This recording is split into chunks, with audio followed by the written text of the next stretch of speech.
Ja, god kvöld. Velkommen til begge EM og HM under kappingartist. Den siste i som Baksnon, mittlen Farjar og Kypros. Og etter kan samstått sies av finalen i som Baksnon. I begge linje har vært sandførende i heimbalen underfarende listen. Farjar vunnet 3-0 av Urlandet og 3-0 av Liechtenstein i Gjørskvaldet. Det er just sånn urslit som Kypros er fincher imot det som og tjoen. Det er just det jeg visser er at begge linjer har spalt seg videre vi ser her EM undan kappingene for smartshowere. Men det er samstånds eisende en HM undan kapping. Her får bare det ene livet videre og til det livet som vinner bøtsen og det er så at vinneren er sned i risten. Her vinner vi Sunna Jol Petren og Sunna. Vi ser Lutsenter her med at her har vi opp kubiotska lier at jeg tror det var den sterkaste motstånd vi får få i sånne kappingene. Ja, det är så helt säkert. Det är rättliga gott lig och alltså utifrån uppbyggningen så så är det i alla fall minst lika goda som där förr ska. Och där slå högt och väl och harskt. Och nu så kör vi serverna resten och det är resten ut av våra fint men det är väl yngre än akkurat. Vi ser här en som är 28, en 25 och en 20. Så resten tannaringar som spelar för Kypros, Nujcan, 18, 15, 16 och helt nu i 14 år. Det har vi köpt ett störst talent av Diamond. Den 14 år gamla kan lugga lite till att hon resten är 1,5 meter. Hon ganska sliv att växa. Men det är väldigt ungt Kypriotsli. Ja, det är väldigt ungt vi och nu vet jag inte ordentligt. Jag tror inte vi snackar landstidsstär av spalt. Men det kan vara att min pers vill alla helst är min pers som börjar spalt där hemma i Kypros och kanske inte vänner vi att spela allt jag dyster och helt inte för en fotboll i hög kanske så hvis det kommer fram så kan det kanske bli för näck channel knädamon. Ta mod hoppa. Ja, hinvägen till först till en lägga väl en här flesta yngste spelaren första linjen Susanne Lottvik som är mycket när annars är alla fina visionen från 21 till 22 år allt så skulle det gå floppas allt i alla fall.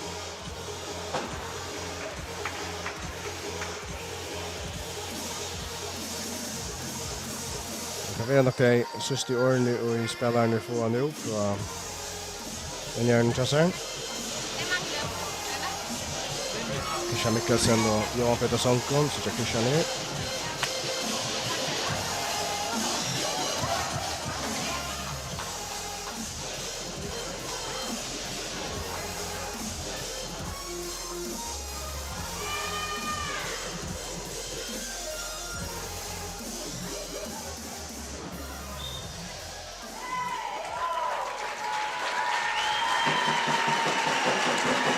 Det är en fotfatt. Vi har hållit sig i halv och täcker emot det linan.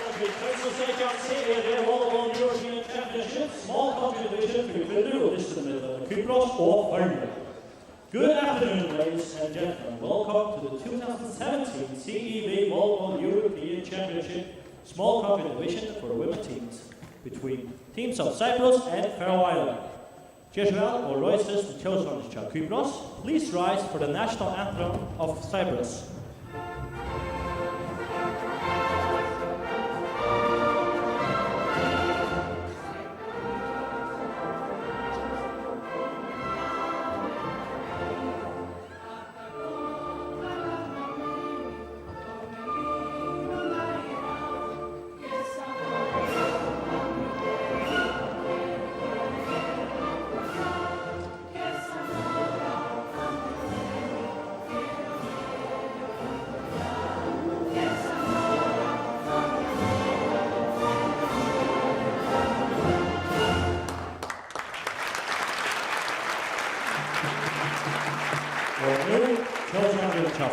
And now, the national anthem of Faroe Islands.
Ja, Line ging det först som det och hälsa att man spelar nu. Som gjorde det som vi såg i jar förra finken inte så bra början mot Liechtenstein men spalte så det som in i dysten och det visste sig så att det var bättre men det är ganska inte rätt till att börja så ytterligare i det. Nej, det tycker jag nämligen inte det. Per Mora sen det klarar från början och det tycker vi nog att vännerna har funnit planten ut där att det ska vara beina vägen. Jag säger Kubiotska det är nog för gåar till att kasta så förspring som Liechtenstein har gjort.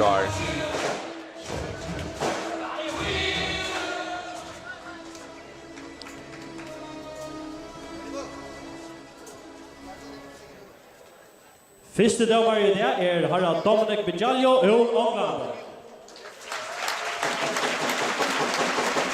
First referee is Mr. Dominic Bijalio from England. Andra domare Alexander Sekanic ur Liechtenstein. The second referee is Mr. Alexander Sekanic from Liechtenstein.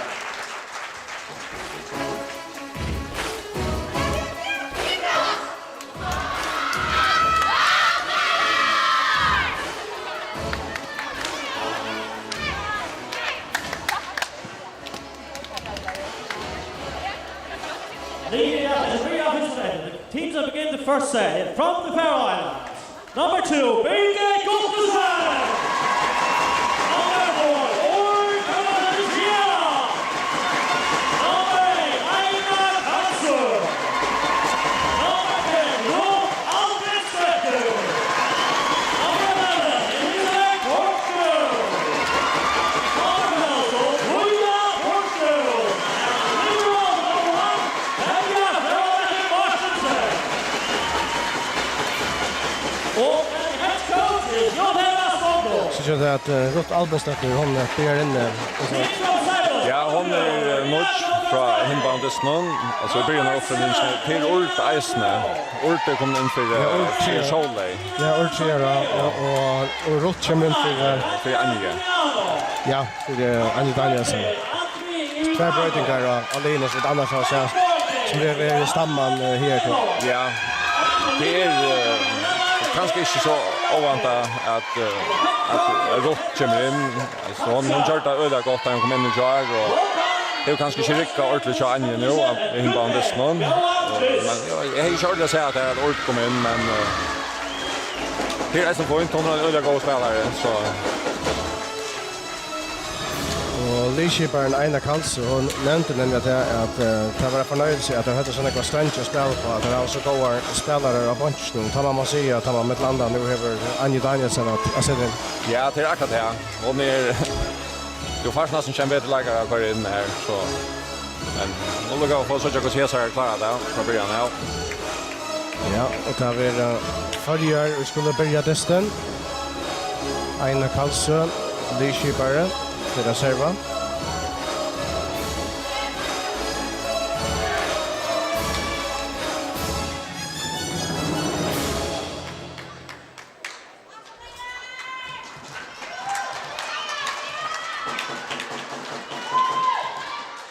Så för att vara klart så domar någon att börja testen. Einar Karlsson för att serva för förra.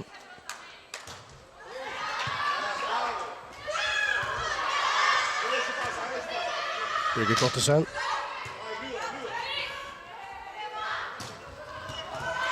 Får vi till här så nej. Kypros lägger sig åt 1-0. Katarina Sakayo slänar ner.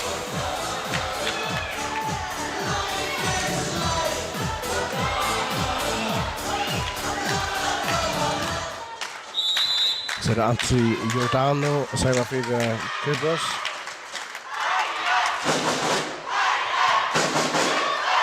Einar till Sofie Poskos.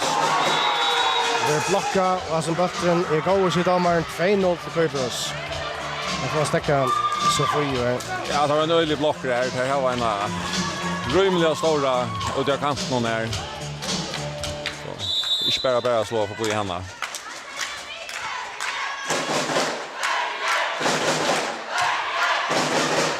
Femja, tänker man den.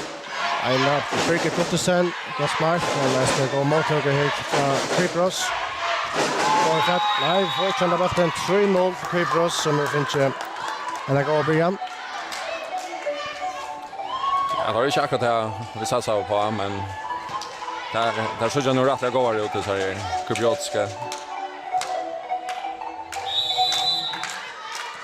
Ja, system att han tar var en luktande tapping i Liechtenstein. Det var 1-2 år sedan vann Kypros 3-2 i en ja, spännande stund. Ja, nämligen. Lappar där från i Blockstone, Einar för Kadranon. Birgit i Backersland i rum.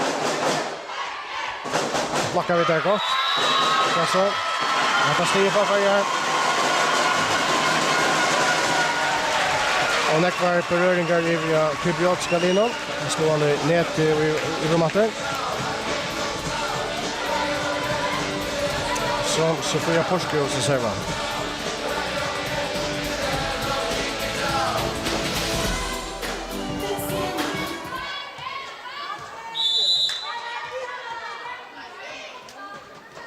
Så får vi serven.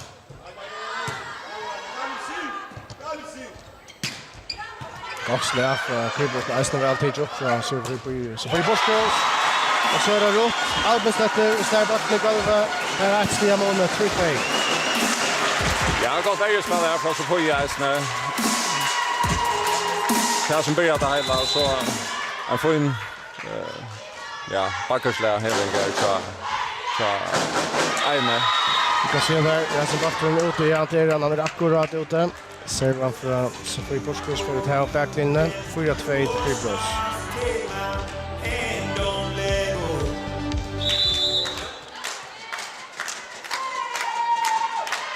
Så är det i Johanna Leonito vid servenen.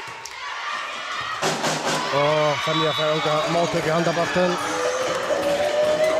5-2.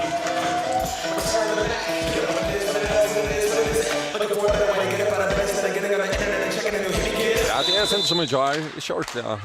Klarar för början.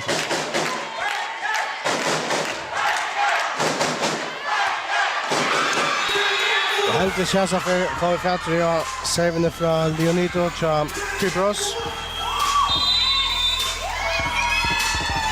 Och så hade det varit om timeout i första läget.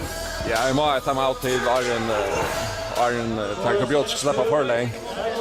Jag var ganska Arjen 8 känner kanta. Ännu inte sli i Jackson. Hon rullar ett mål man nu ger. Ett var skott i minnevan. Öle viktar Libron som klarar på attacken. Och ettaren här. Sexan klarar på målman. Okej? Stark på. Vi måste alla klara på ett hål i banan.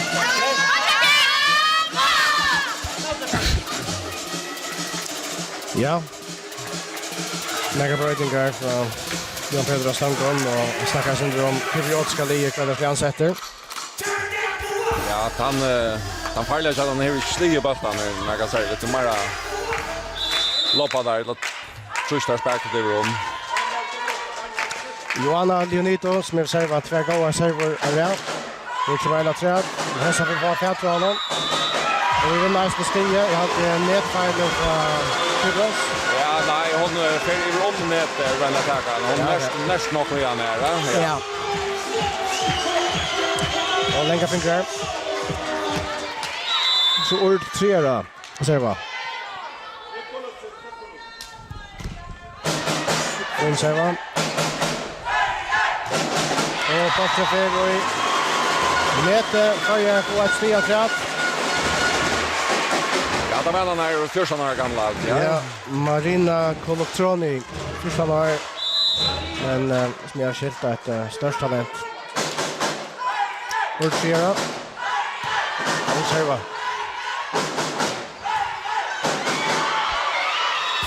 Så vänder den stända vatten för där. Marina Koloktroni.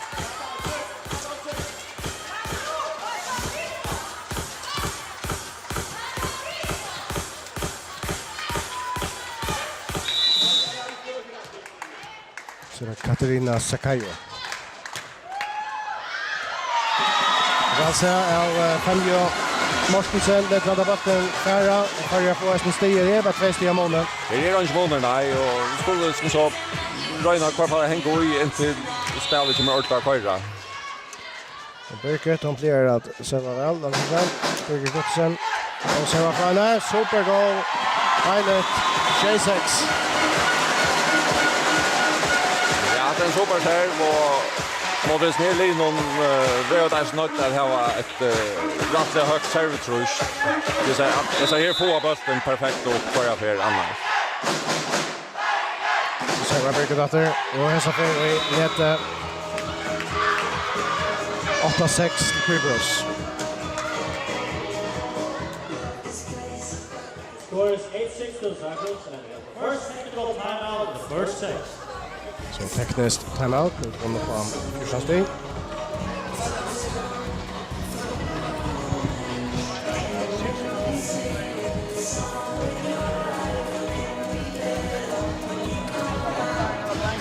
Det är en misspelare, jag spelar Löven och inte med Löven. Han har styrt till blockor och all och punch andra. Allt som det blir för någon. Spelar det i fötterna åt där. Och han arbetar hela sekund. Jag måste Ja, här råkar av spelare till Krybros som Christian insisterar på att det skulle stressa dem här. Ja. Du vet inte vad det är. Nej, nummer 8, det han säger, som är känns som hon... Jag vet inte vad det spelar nu, men spalt 9 och vi i måltökningen här resten av. Det är inte så vanligt att det är det. Det är inte speciellt som midbotchen. Det är inte måltökningen. Så där Katarina Lampro vi serverne för Krybros. Rott till Grimater, så 5 ja nej, ena, bara till Rott Albersätter. Truschte botten väl. Väl väl, gott. Ja, det var spalt där Rott, jag har inte lätt botten. Nej, slett inte. Det var flott spalt av henne. Att det var så det bästa lösningen hon fungerar. Det blir resten Rott Albersätter vi ska serva för förra.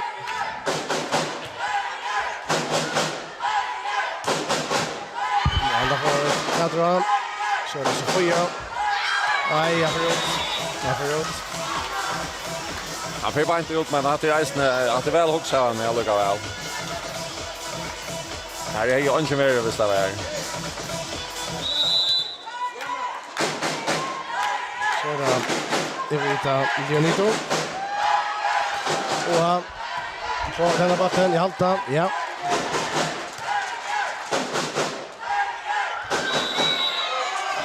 Så tekniska fejler av Kypriotska linan.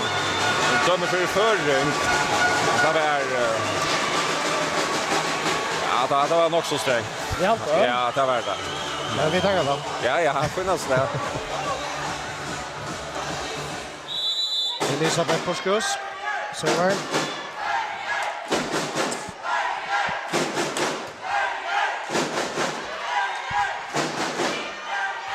Ja, så är Michelin gav Kypriotska linan. Mucho nu.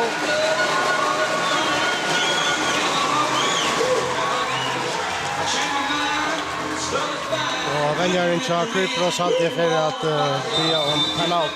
Det är nästan Petros Katsias säger han. Ja, det är ju ögon här nu, så här. Dömningen mot Sverige.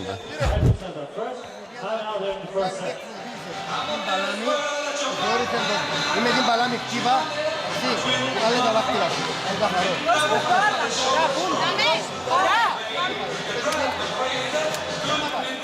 Ahí va, Era este.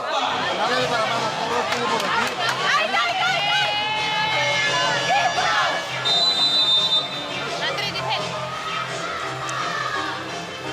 Ja, det var nog så allvarligt prat allt. Jag satt mig skjutsna grader. Nej, det var chatten där torska var ringt och jar så var detta strax värre. Så här fick jag snack vi. Men han är nog inte så blöjig sån här nu. Det är alltid. Jag hörde en rumliga Lashley börja vi. Här har försökt helt runt och ordentligt upp haft. Då säger vi från Elisabeth. Och hade släget för åt allt ja. Följer 8 för första för och i första sättet.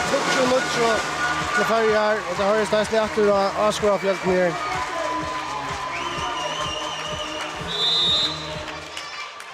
Så Elisabeth Porskos att serva för Färjar.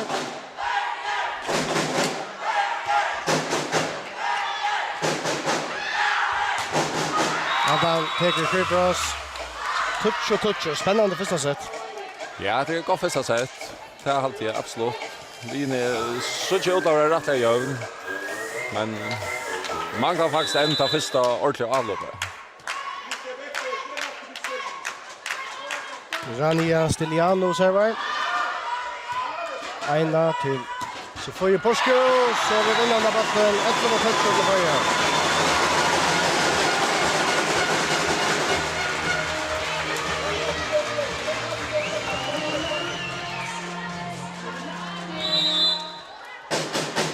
Aina Karlsson.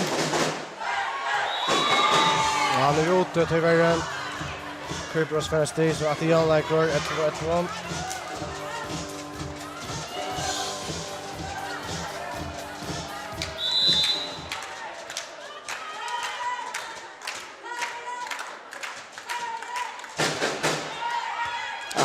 Då serva. Och Kypros så är det efter 8. Vi är innan. Ja, jag får en serv, men jag lyckas kanske inte sen bojler stage alla man får här. Det är alltså Magnussen som inne som Libro nu kan börja.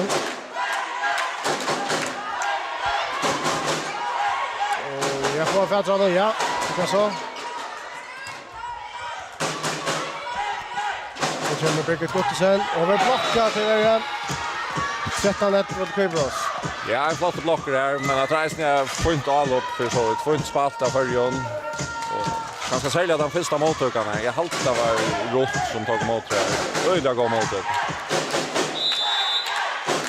Antwi Giordano servar.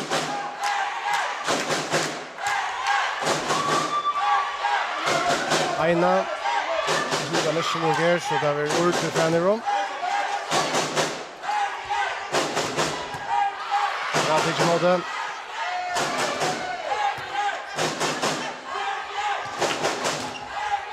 Ja, blockar hästen.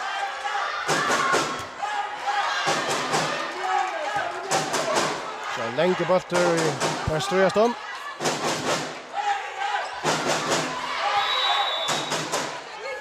Ja, här är alltid en grov nedfejler för oss. Och det var inte hänt det. Vi vill komma så klassat in i den här anklöjer, simpelthen. Det var ju urtserad, det är snäckar gärna det. Nej, att det var så, det blev ju oaffär. Nu har ni kommit fötter efter. 14-1 till Kypros.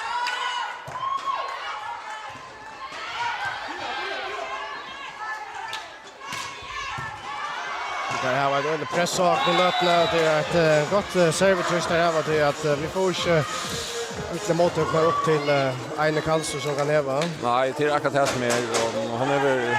Jag syns inte känner jag arbetar akkurat lötna. Serva väl här, Antwi Giordano. Jag hade det fjärde servan känner jag Ariel. Han ska ta 15. Och Kamil. Han vill finka slag för en gång. Och hon lallar till Katarina Sakayo.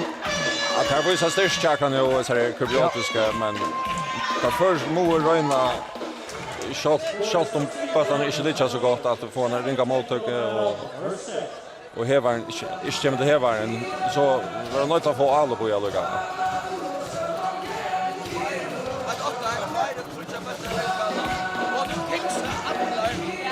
Jag vill säga det. Då har vi inte skulle på av så ska det vara gratis. Spel efter 8 någon i handen. Stoppa ska hoppa slås man har måste pressa och slå efter 8 någon. Och man ligger i vägspel. Ja. Det går så tjocka att de kan för det första. Mottöknar. Prövar arbeta med den i hitchet och bast den där räcker. Vi skjutsar sen för vi slutar på det. Bra, det sprider han fram. Nej, Lars Mr. Kickser. Det var högt. Tvär rollet efter 8. Börja vi. All right.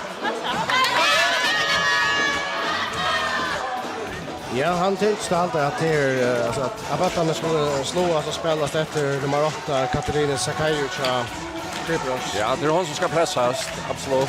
Och hon som just slår bollen i golvet till den. Men nu kunde vi där snurra inte här. Tror jag shit kommer in med Anja. Ja. Vi vet om det här i 8 centimeter.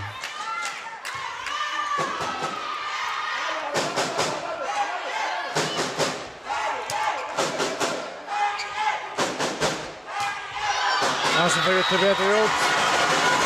Alltså för ut så för att jag måste.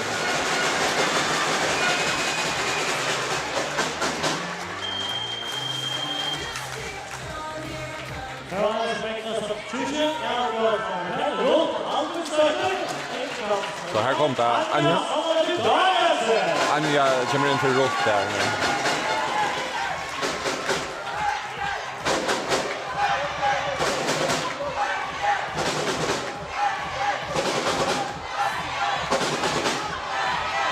Det är att Lars börja allt. Jag har ju domare bara någon men det är att Lars nu.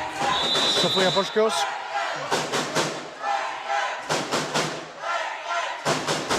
Nej, jag får att längt. Det är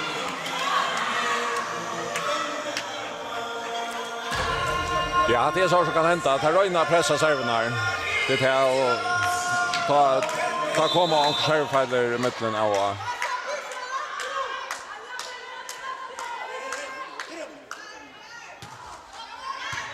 Samuel, så Einar Karlsson, Anja Danielsen, överblocka, han lever den här. Anja är från och till bättre för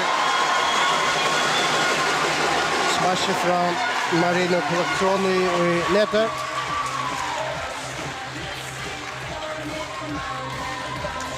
Ja, då får inte Anja fick 2 bollar på vägen och stoppa Röjna slåa så. Det var super. Och serva från Ortega. Och vänta att här vi... Nej, det var det inte.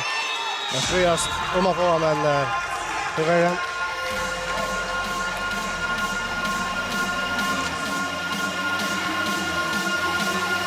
Achan 13 till Kypros.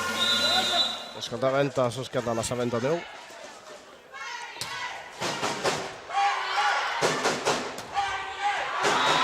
Rasen ner ute. Kypros teker ett steg rätt. Ja, det är lycka vi affärer till första sättet. Men vi kan alltid röjna på sint mer gång att spela. Så nästa sätt kommer kanske bättre början på nästa sätt. Så vill du slå oss in i högre. Jag kan nu slå ett öjla steg. Slå högt upp så du rätt att blocka. Så får jag blocka allt äldre. Visst är det en stor block då. Annars är det lopp i spannet. Okej? Lägga nu i spannet. Nu börjar vi slå. Nu kan jag säga. Nu börjar jag köra plattan. Okej? Bara, kom.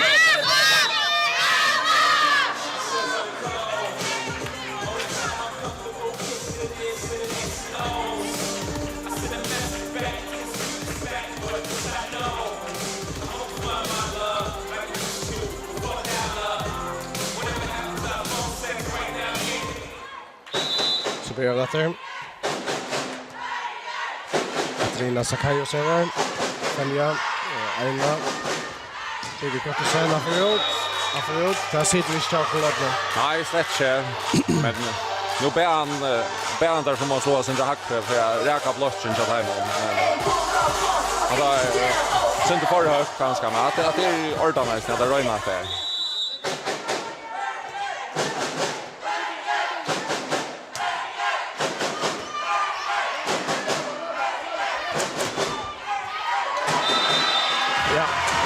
Farligt.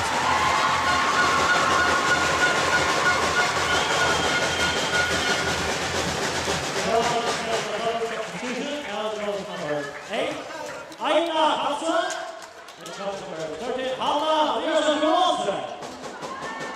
Ja, nu gör det så här dubbelutskiftningarna som det har gjort i hinbandet från Eister. Ja, Goron Johansson och Hanna är såna. Hanna, ja. Ja, Boar och Kaje. Ja. Och Goron hon servar ju eller väl de kommer in i jar. Ja. punkt som så stjärna bättre. Tror servis. Area.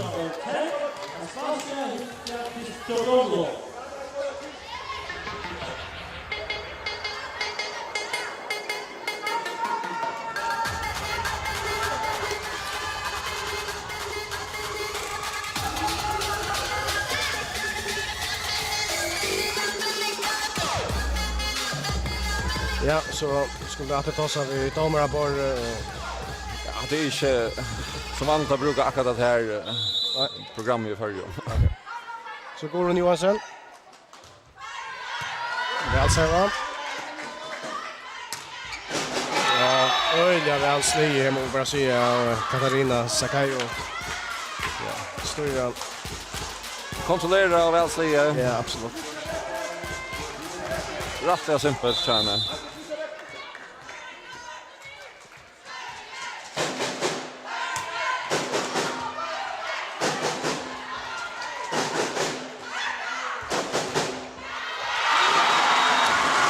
Kämpa.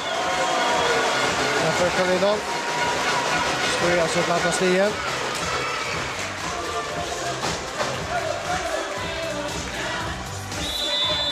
Så Anja Danielsen.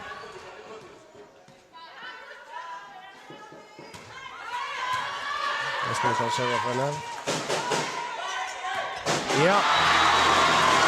Ja, super serve på Anja. Hon är nästan mål med här var goda server. Kanske den som heter bäst servnar i förrjun. Det är ganska härligt att det visst vi har vunnit. Kripos har haft öjlig servetrust av Ockon och Ritter har ganska spruk för att svära till. Ja, nämligen. Han servar till dig. Ja, nästan Asli och Aspasia, jag tror.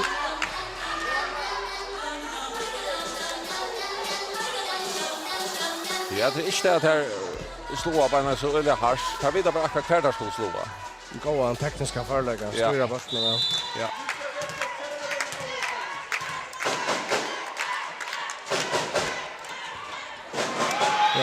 Ja, vi har klubbläggar i måltävlingen. Att nu.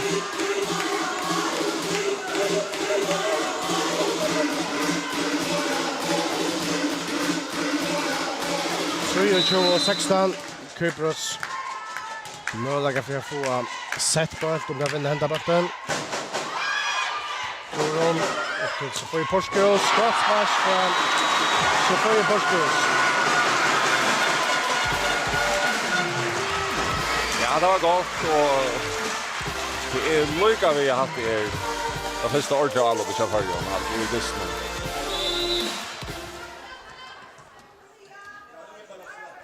Så Elisabeth Porskos. Smash för Kypros, men nästan alltid till mål och som Anja. Och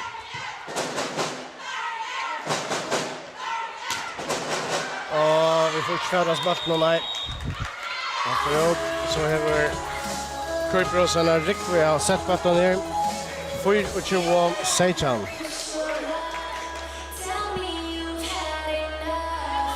Nu tar vi då Rania Steliano för att serva.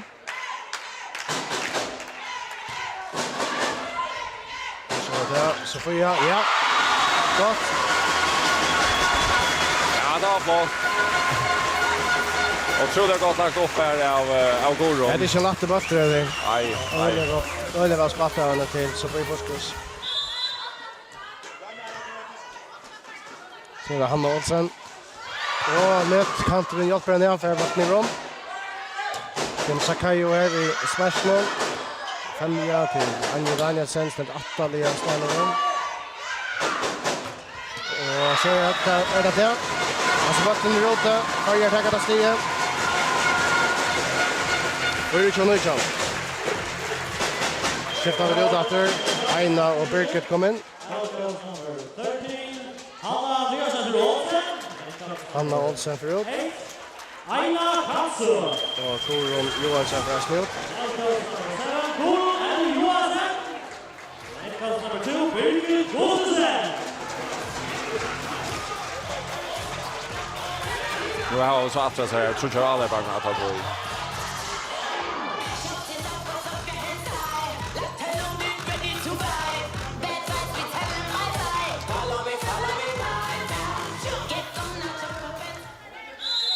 Einar Karlsson.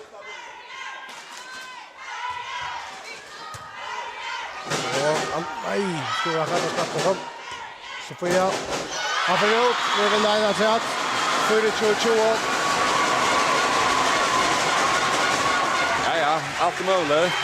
Kypros, vänjaren ber oss utsa att, det kan bli överlöt som ber om timeout. Men det här var flera setbatare än ska jag säga. Δεν το καλή λοιπόν εκεί, θα δείξει τον πρώτο χρόνο. Είτε μπροστά σου, είτε πίσω σου. Δεν θα τον παίξεις έτσι γιατί ακολουθείς πολύ την Κατερίνα. Ή θα τον παίξεις πίσω σου, είτε με έναν πόδι. Αλλά θέλω καλή υποδοχή.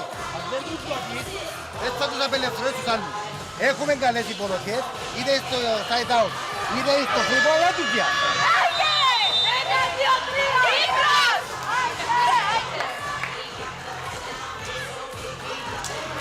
Ja, nu kan bli alldeles spännande. Vi går väl ja. Ja, 4-2. Einar Karlsson ska serva en för träd. Kända. Ja, tack. Flott serva från Einar Karlsson. 4-2.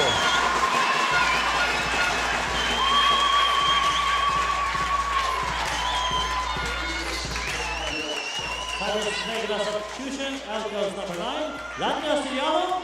In comes number 5, Emilia Dimitriou. Efter Einar Karlsson. Det vill jag tacka. Jag vet inte vad det kan skriva ut, men det kan mycket. Så kommer vi pitcha ball bort där. Så får jag Borskus över blocka och Kypros täcker första setet 25-21.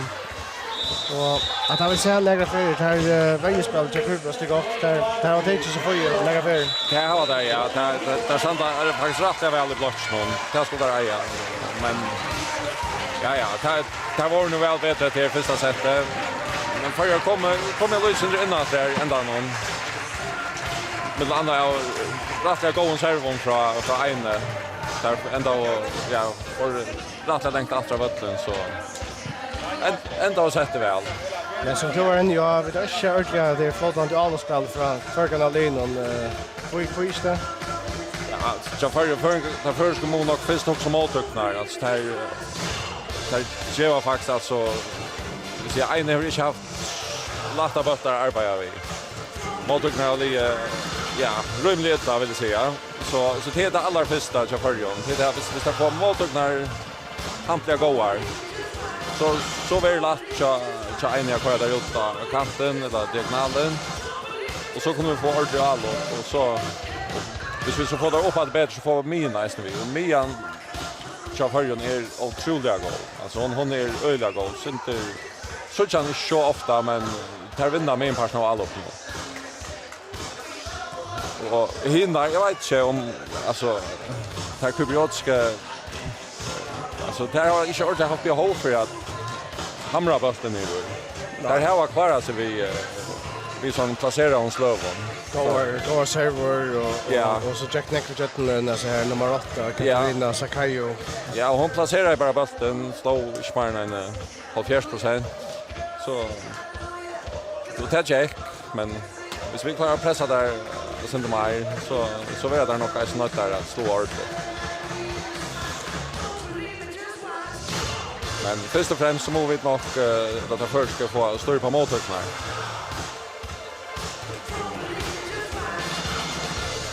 Det händer då kan vara alltså det kan vara bättre det är inte att hinna serva så väl eller kan? Nej, hinna serva väl. Det gör där. Det serva har rätt att gå server men motorknar kunde nog gott det pjös inte vara perfekt där. Alltså det är inte helt fram i nätet.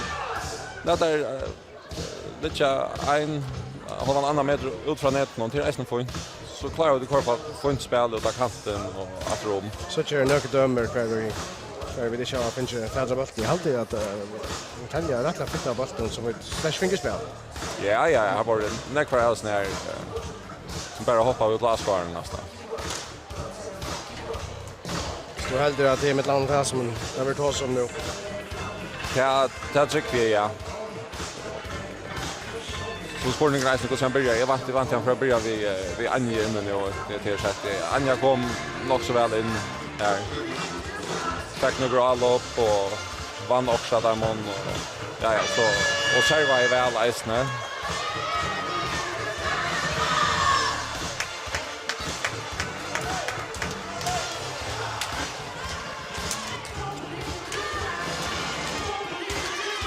Ja, Line kommer innan vattnen till andra sättet.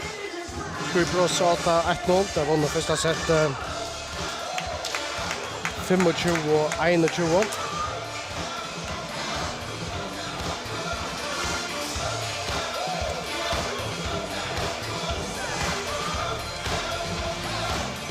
Vi ser att det är nog något som tror säger så nu att Anja Danielsen för några blir inne igen. Ja, det är Anja som är inne och Ej Persson Lipro. Ja, Ej den första Lipro kan ju ja. Ej Magnussen. Och Solveig är kommit in för ord kanske utfrågning. Ja, Elisabeth sitter här. Solveig Paulsen, ja. Så annars Einar Karlsö och Sofia Porskus och Birgit Knudsen. Dessa vill det Kypros och Servafest. Och mottog här så Einar till Sofia knallar till. Och då färdas som igen till värre. Så går vi på att det. Aj, fan och galve.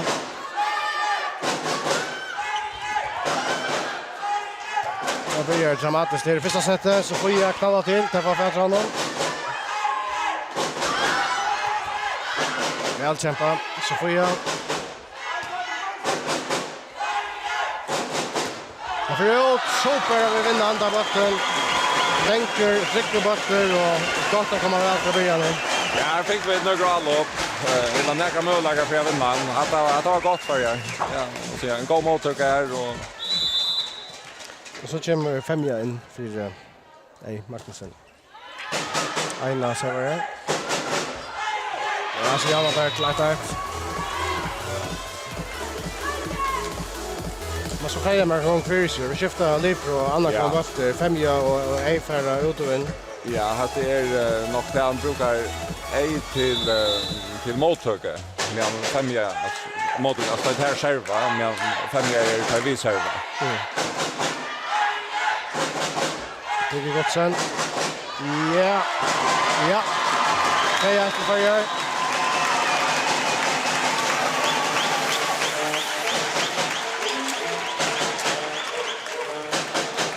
Det är rymligt vanligt.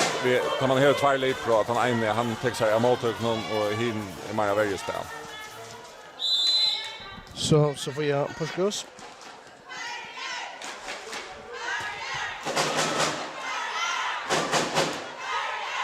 Sakayo. Det här. Jag har inte låtit jag. Anja Danielsen. Gott smash för Anja Danielsen. 3-1 för Färjör.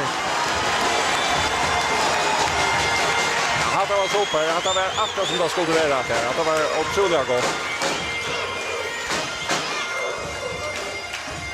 Ej ständigt perfekt placerad där när det var i spelen. Så att så får jag här vid servern.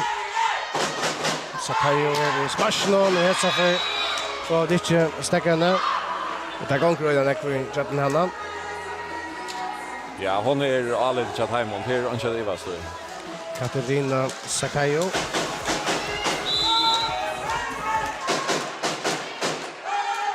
Så det är Jonna Leonito i serva för Kypros. Ja så. Ja, andra backen för Kypros. Tyvärr så är 3-3. Ja, Katanja 4. Ja, hon var kvar på Ivertrack, det sa jag, men jag vet inte om han dömt för ner. Ja, right. Ja.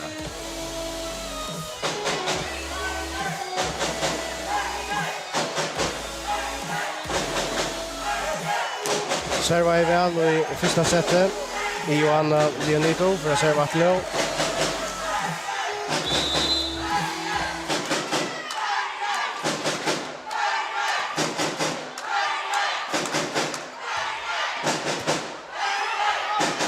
Ja, alltså servarna pressar från.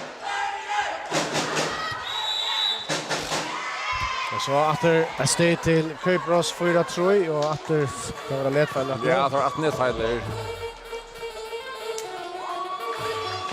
att det kärligt att det kommer en sån nätfiler och sälja här gott vägspel och få bollen upp att det så men det är så som händer.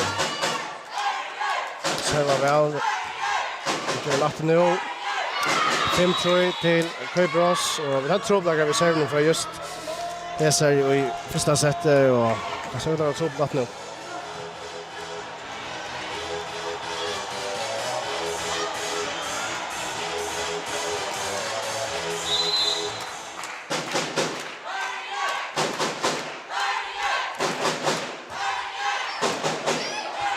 Så nej, att det stod Køybros och ja, Tobos där från Hevaren Chakon. Ja, det var nog Solveig som Ja, det var från Lipperen, ja.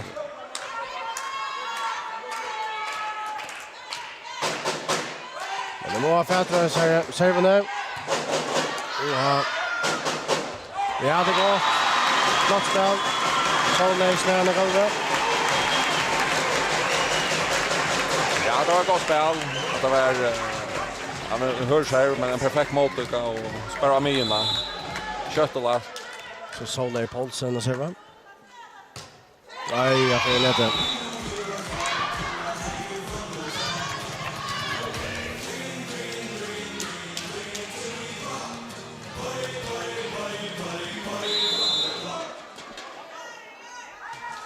Så Sakayo så där. Anja Danielsen. Och han där får det inte finnas så snäll. Chefen.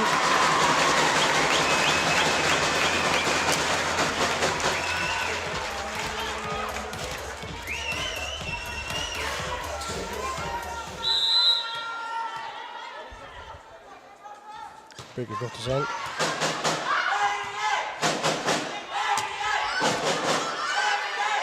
Ena till Birgit.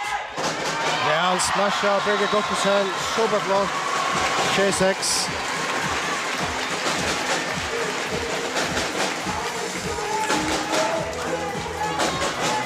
Ja, det var fint att Eisen får henne igång nu och Eisen gör alla på någon.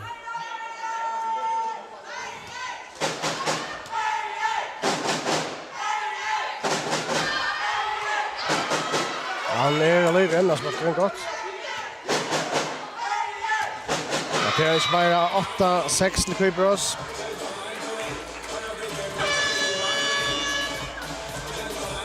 Här har vi rätt att gå att stå ut omplåtsen eller under omplåtsen till Åkon. Jag vet inte om det var så. Jag tänker kanske en tvär i plåtsen någon. Inte mer än det allt. Συνεχίζω σε καλές βαγέντα 2 στον πρώτο χρόνο. Δεύτερο. Ναι, δεν τα ψηλεί και δεν του πιάνει. Δεν μπορεί να χτυπήσει πιο άνετα. Έννοια. Όταν δεν του δώσει καλά πλάτα έρθει με το δίτα. Όταν τα πλάτα είναι με το δίτα, δεν μου την κάνεις το πράγμα να πάει με τον πάνω. Αν το έχεις χρόνο, είσαι που είσαι ψηλή. Δεν χρειάζεται το πράγμα.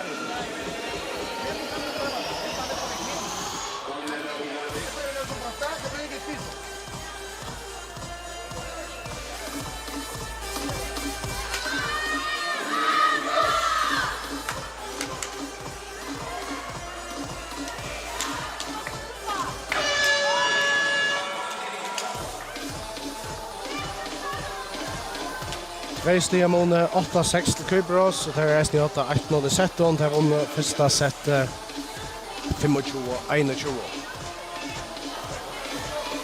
Nu är det med tjej. Katarina Lampro. Vi ska se vad för Køybros. Artjana Gommel. Ja, flott. Elisabeth Koskjus.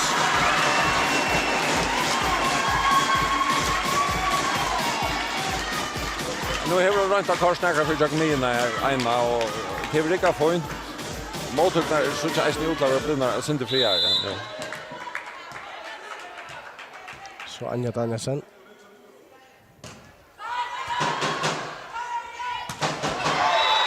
Här är vi uppe mycket tjej till Køybros. Ja, det är absolut eisen till att hemma för Jagmina.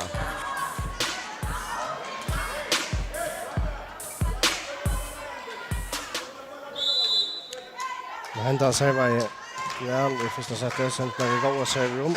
Aspasia. Ja, det kommer ju. Det var avigt.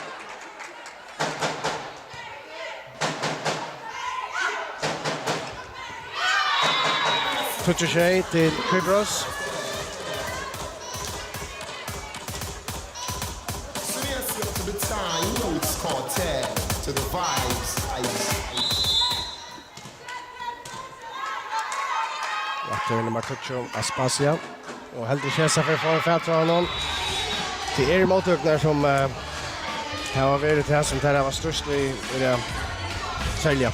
Ja, det var för sent att se det var lite bättre, men ja.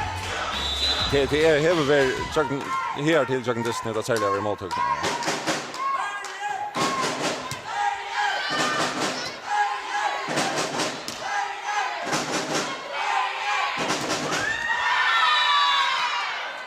Låt spel där att jag Kribros 12-tjej. Och följer alltid för att göra om timeout. Ja.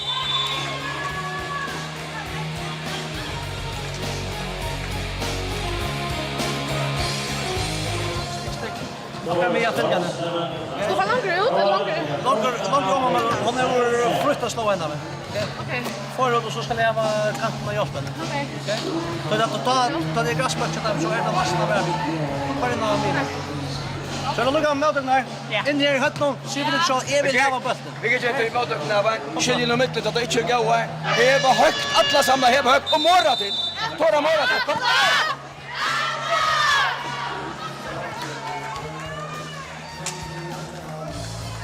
Ja, det är när kommer till som man säger att här blir nöjt att slå bollen över. Alltså ordentligt.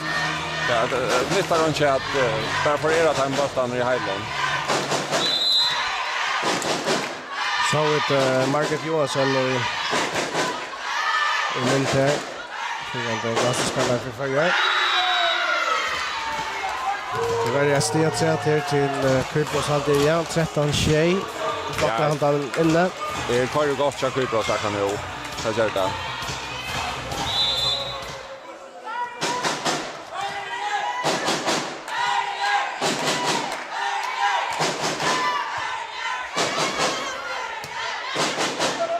I för andra backen över.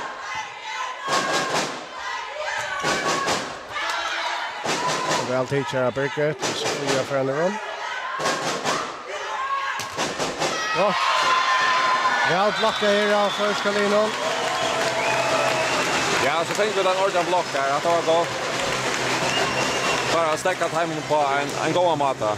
Ja, Elisabeth och Aina Moffar.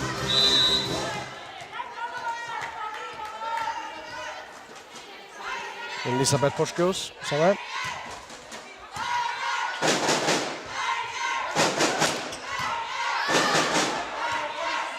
Och så får jag... Aj, jag får leta i vart ett lockmål.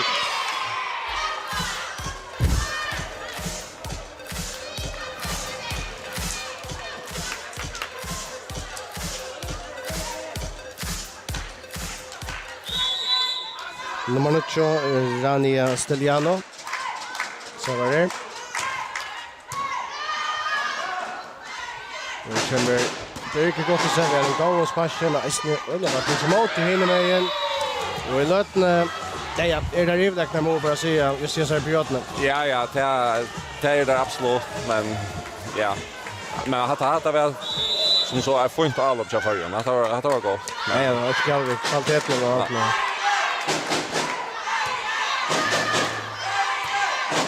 Sofia Borskus.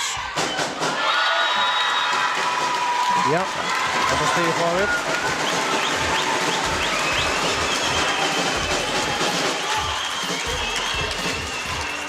Alltså är det backlinjen. Så Aina Karlsson. Ja, här snuter här en chatta med Lockon. För Anna Bastnivrom. Där tror jag på. Score is 16-9. Cyprus, second technical timeout. Second set. Da spalte mot dem sørst at det var i Liechtenstein. Da var det førre som var 8-2. Det var att få 5 meter. Det var högt. Slå mot det backlinjen, ja. Jag har där block till nej. Kjem bollen så kött. Eller går något där. Väl så kött. Tårda spela kött. Men det är inte där så det. Det var högt. Jag har det tanken där bil. Snälla är alla bitcha shots all upp nu. Tar er för snackar. Det är nu. Akkurat. Nu skulle vi till Sydgeist. Ja. Det är even om nätten nu till vinna en boll. Hörkane. Ja! Bra Nada. Och efter extra.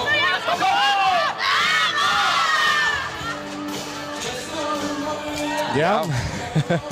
Jo, att det är point som Christian säger, men ja, bara inte hoppa att domaren blir för stränker så, men att det är super. Och så där nere sen på tamatan. Domaren konverterar sig sådan att där stäckat upp benen vägen. Det var så jam. Nu är det Antri Giordano och vi ska serva för Krybros. Ja, så Ivar så ute och släppa färra, vi tänker så. Så har han för ut, tyvärr.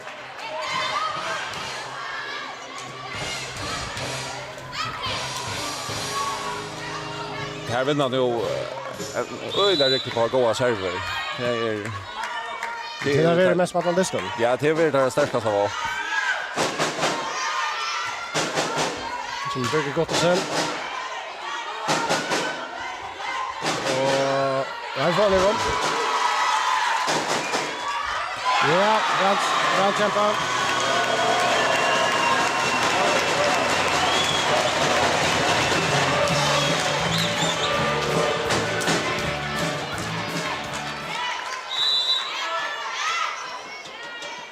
Ja, vad gott en jobb här.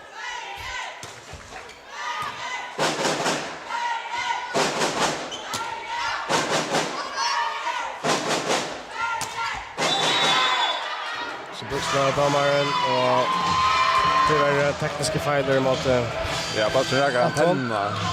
Ser han. ja.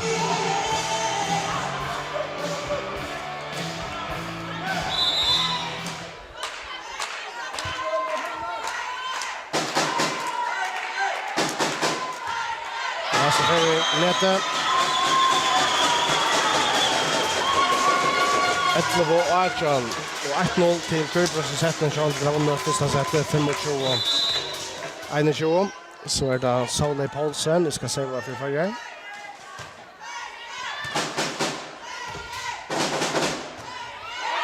Leta. Nu är alla spatt Katarina Sakayo för Krybros, men nästan för Krigsöverkörande. Åter Solveig, server.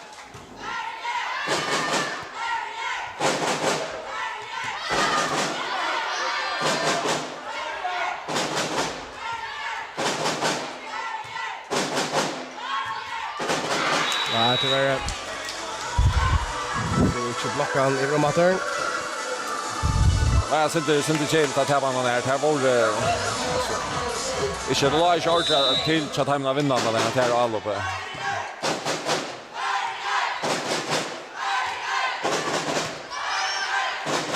Aina till Anjo Danielsen. Och där var väl upp i blockan ner till golvet Jackson. Ja, han går blocker. Hon slår till där som hon ska.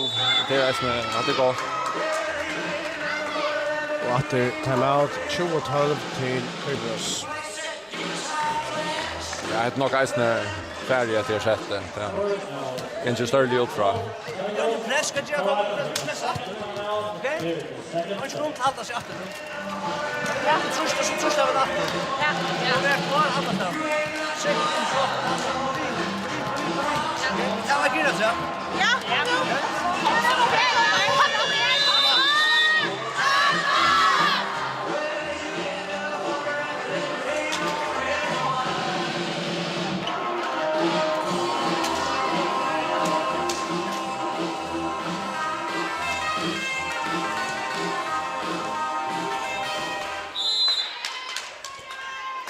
Ja, här ska jag ha ett särskilt till om detta sättet ska vänta.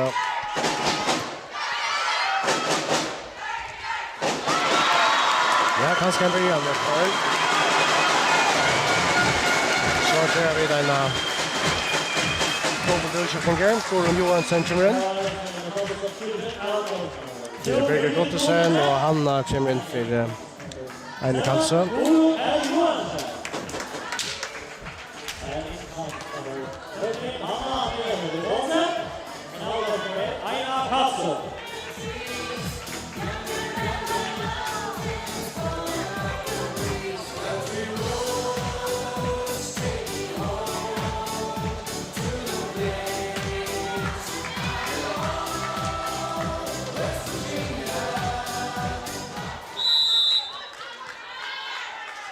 Nu ser vi från Gorn.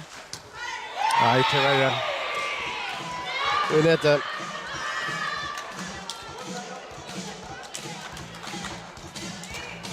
Och i sån kval det som skickar en att mycket första linjen här. Aldrig tror jag se kunde spela så mycket bättre än detta. Kan kunna absolut. Det är ju sån som inte kan ju. Det är det.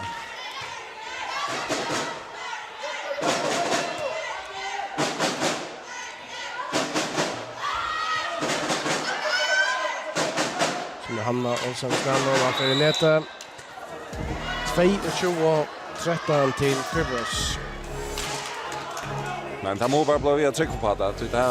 Det kan vänta något kött.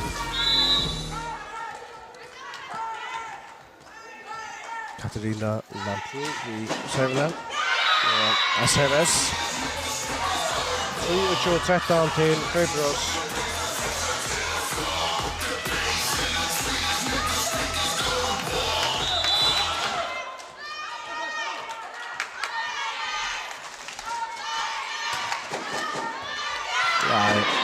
Skulle kanske lätt hända färre, jag vet inte, men några mycket.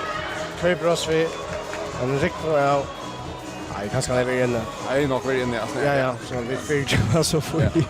Men 22-13 och Lekvar sett bort där här till Kribros.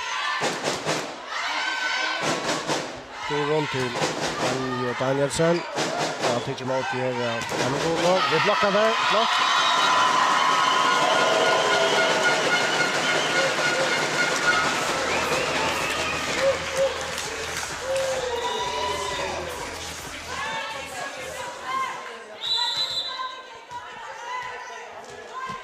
Anja Danielsson.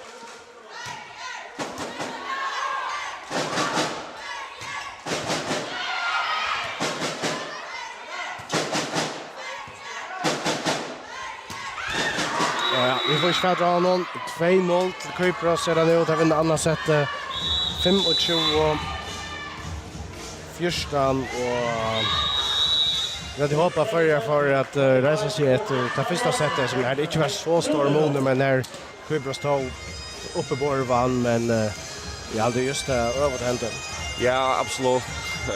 Det först var inte var faktiskt nästan släck igång att spela och men det Kribros ska bara bli bättre. Så och det här var ett ohånligt gott servicerush. Så det är alltså det är det här som där vinner på att det är serverna. Där servar för er ni. Så vi må bara röna på mottrycknar sådan rymliga bara upp mitt av banan och så kör alla båda kanten. Och så tar vi ta serverna kanske pressa här Louisen de Meyer. Inte för några kvarter bara bara ska live room men röna trusta där nej. Chamber en serverfile av och det var det här vi.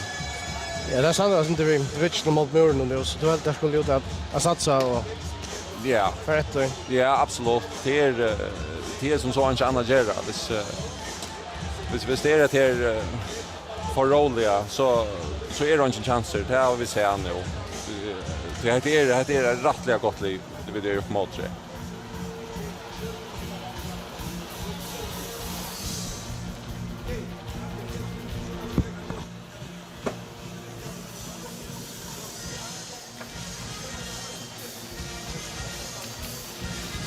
Kribros har så att 2-0 till vunnit första set 25-21 Och andra sättet vann där 25-14. Rättliga stora månader i öron sättet så nu ska jag också säga lite hämta här om vi ska klara väntas ner i Ryssland men det är nu, det är inte vi.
För vi har första börja tredje sättet och om jag minns rätt så hade det förra vi skulle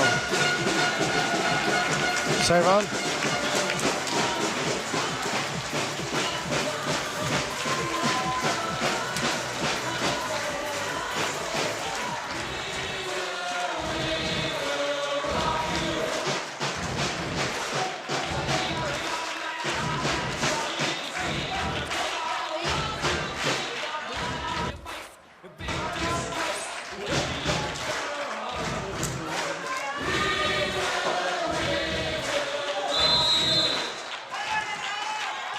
Här var det avskåren i hötten Rasmusio.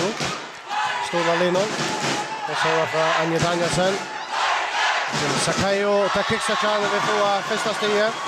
Jag är så där för att lösa sig. Jag vet inte, jag har alltid åker över till avskåren och det som extra där mot till att resa sig upp och att larma Maira och ge upp att Maira stå och han alltid att avskåren här över Malmström och men nu föras det bättre än det har gjort överhuvud i kvalitet till. Jag ser där till hans serverna och för till varje ut så är 1-1.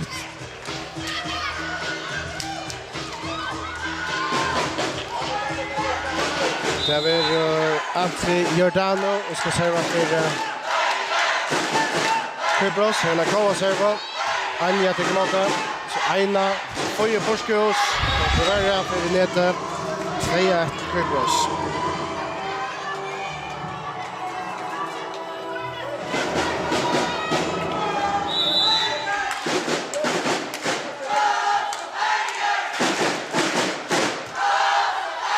Anja, Aina, här är det Elisabeth Buskos, tryggar han ner i golvet, 2-2.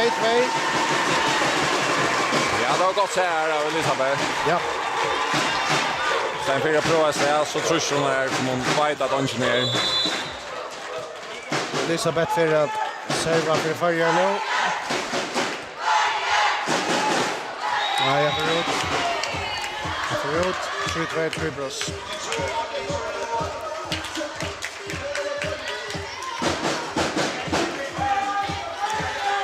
Så är det Iona Leonito som vi har varit och jag tror på att vi har otroligt höga serverna för henne. Ja, det går. Farligt. Och alltid fler för en server. Jag ska få 4-5 server. Vänta på att stäcka henne på henne vägen. Ja, nämligen. Ja. Och nu är vi här än från början nu. Aina. Aj, jag får ut. Aj, nu må vi få skriva på serverna och tjocka om. Han har alltid fixat för konja, tror jag. Det räcker han fullkomligt ska efter. Ja, så här såg han ut. Ja, tyvärr.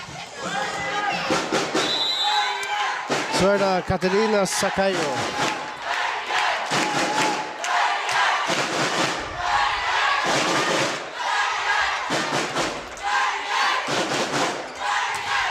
Ja, gott. Han lever den.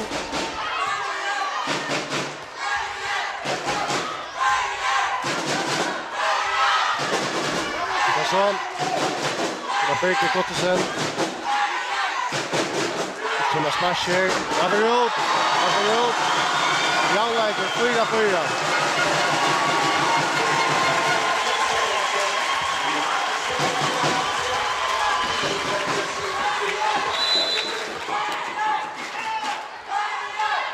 Sofia Puskus.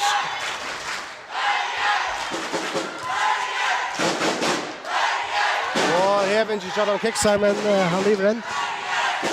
Så kan jo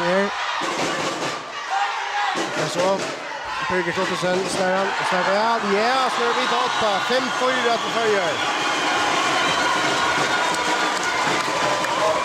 Ja, det er godt av Førjer.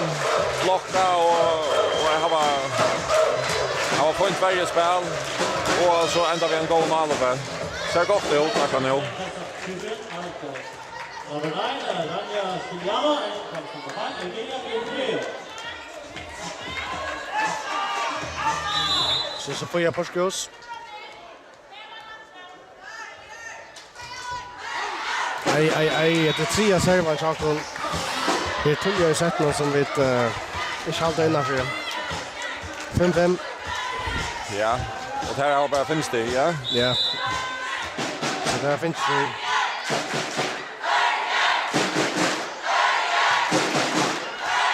Det er öppnar her for Colombia netkanten. Rasli og Birgit, han kommer fra Trøkkerholva. Så det er Anja Danielsen. Knalla til 6-5 til Førjer.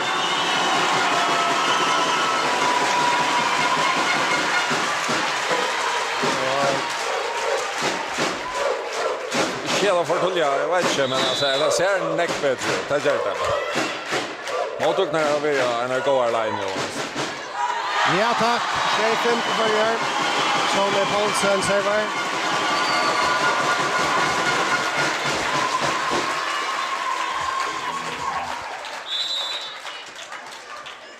Det server alltid konsekvent og nei, det ser ut som en 8 og annars det var veldig godt. Det er alltid ikke målt her. Super. Anja. Så Kribros. Vel blokker her. Så det her. Og 8 blokker vi der. Og så Eina her. Så kommer han til Anjo. Og der får han ikke til 8-5 til Førjer. Vi klarar pressa här nu. Fänga bort till blotchen till alla det här som i arbetet. Så är timeout.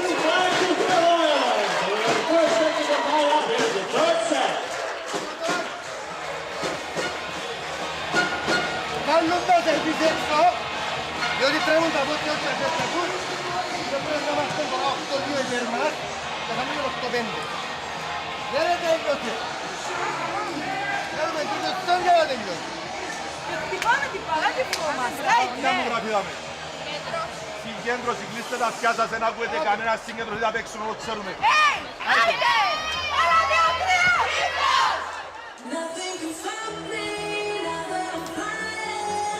Ja, bästa spelet som vi då ser här till Ryssland från Førjon. Ja, vi har en period och i första sättet här checkat väl men på Kribros är timeout som nu och så väntar det för komma. Det kommer att det inte händer att nu. Det här var finns startspelet och en rätt jag väl. Var med all upp och på så in där kanten alltså på kanten nu och alltså det ser näck bättre ut nu så och hoppas det inte över ska få näck. Sonne Poulsen server. Ja. Mycket fint.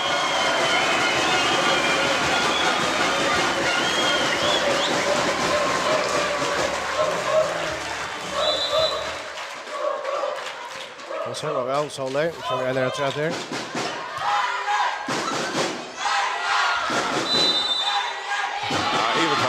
Ja, Ivo Track från Kribros. Från Stralande Jocken nu. Touch och 5 till Førjer. Super. Ja, en spelare Jocken. Jag vet inte hur Birgit trackar jag så här. Så jag vet inte. Nu köper han går ut för hänt igen. Nej, så är det så. Alltså, håller lite byrd eller så? Ja, nej, jag vet. Det ser ut att vara. Alois sönder vi fått någon. Öla latta att bättre att det kan ta det bra. Det är från det glöt här till höger. Ja, jag får säga att det går. Det är super. Täcker jag fel och vi spelar ja. Så.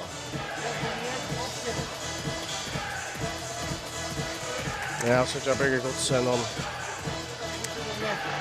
Så går fram här, men långt mål att han kör sen. Det är halvtid för över, okej? Ja, det säger skjuter av. Det har jag gjort snart.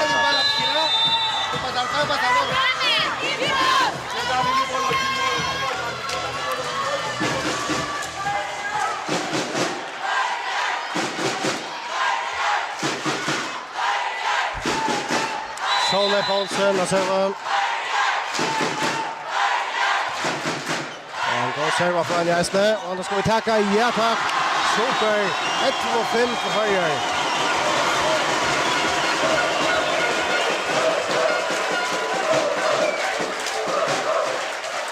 Elisabeth Puskos, som är där.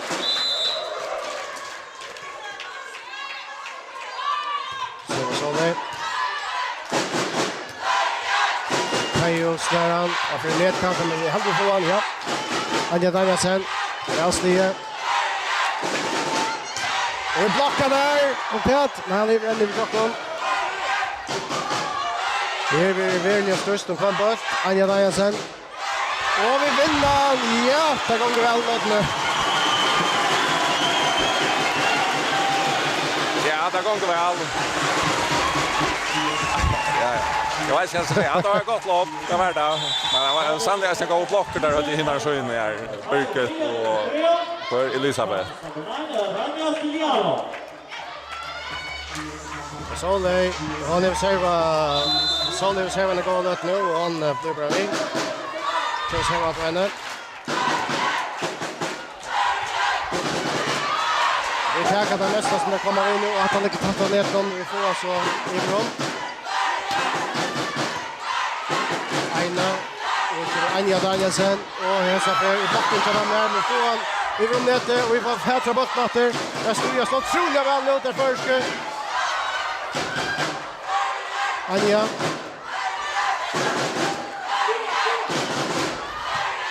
Backen slår till Aina Kalsra. Sofia.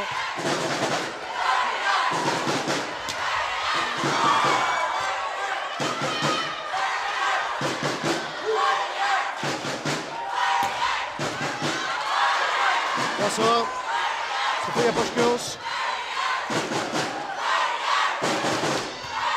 Och så Elcher Kubros handlar backen. 6-0, men fantastiskt omkant. Ja, hade varit rätt gott väl. Gott värjespel här från sälja den ena botten. Han ser ut som han var färdig där. Ja, var gott kämpa. Gott från Bavon. Så då nummer 20, Aspasia till Kubros i serva.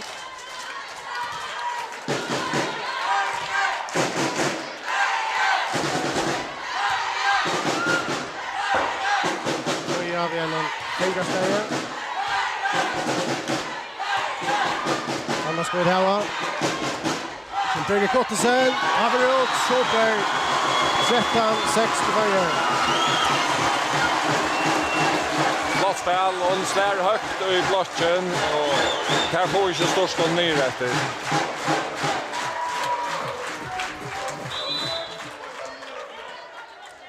Birger Gottsen.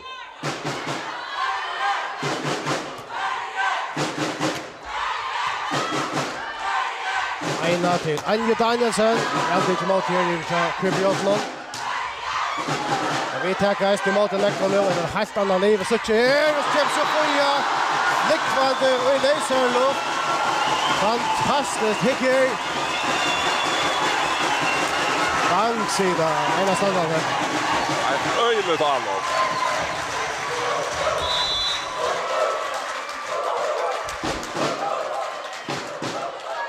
Och så va.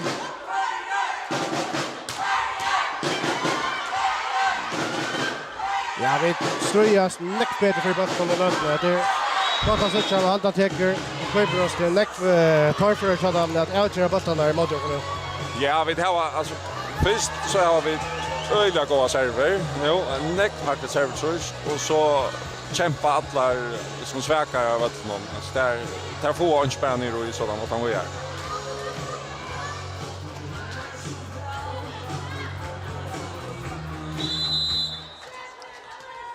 Daniel Stiliano server.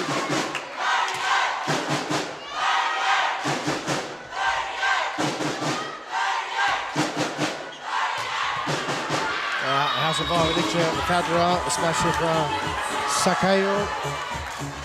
Nej, han är som så här i ordan. Hade gått all upp här. Här är lite gera vi att det är.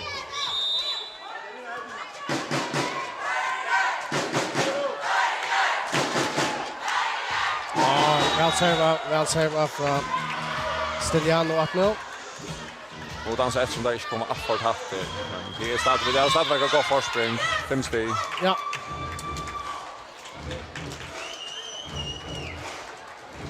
Vad är det sker? Jag server. Jag var en gå serve. Hela det fulla ordentligt gå. Kommer sväva ordentligt. Bara högt upp. Amina, okej. Nu ska vi se form perfekt. Högt upp. Amina ska ju ta mål. Pröva på en av blocken konstant in. En box för kanten att ta upp. De loppar alla som de där där. Nej, inte Amina, det är som partin.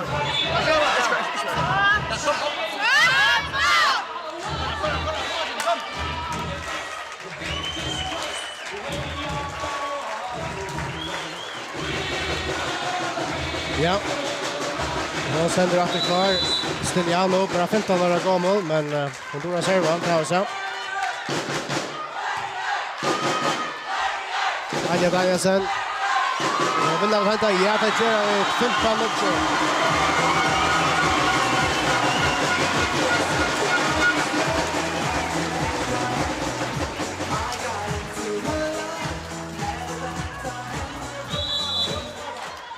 Anja Danielsen som vanliga servar helt väl. Och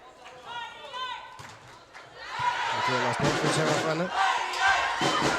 Ja, vi fightar efter så. Sofia, det är så för blocken till Kripros kommer på plats. 5 steg mål.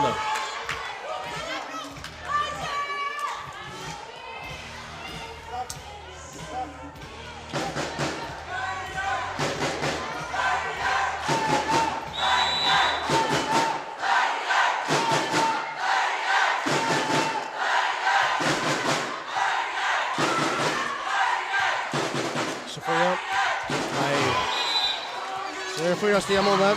Det börjar att lukta spänningen. Ja, sättest.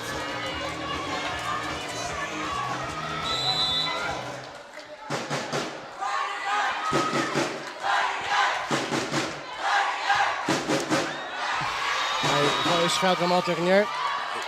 15-12 för er.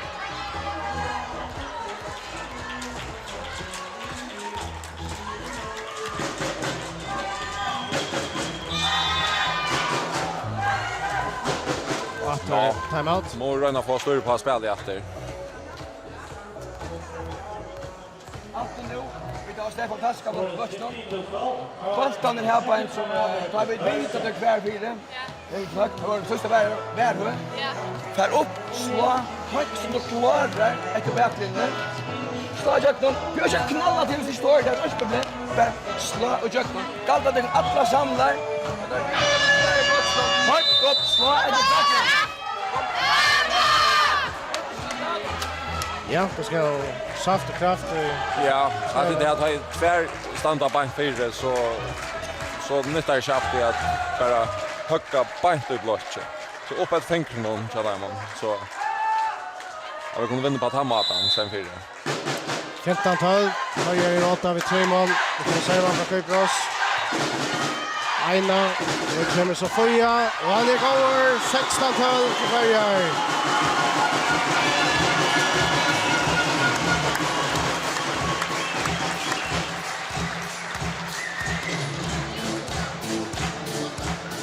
Det är så lätt timeout nu att ja, nu kom nog snägg vad det är.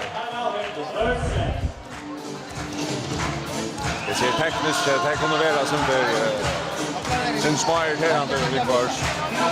Särskilt att man är som är en god stimma och så kommer det så där timeout. Det är så jag bara för tre. Små skor är alltid själva att det småftast gör bara för tre. Det är change oss då. Efter district kör vi alltså så vill jag stäcka. Att det är för reklamer. Det är det. Ja, då tar komma sen. Okej, det är att kolla på lösningar eller vet du. Ja.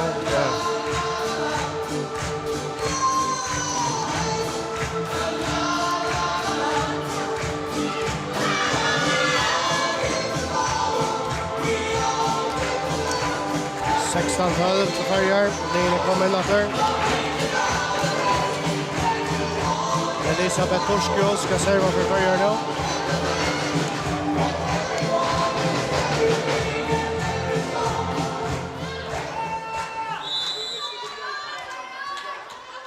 Så för serva för Anja komma.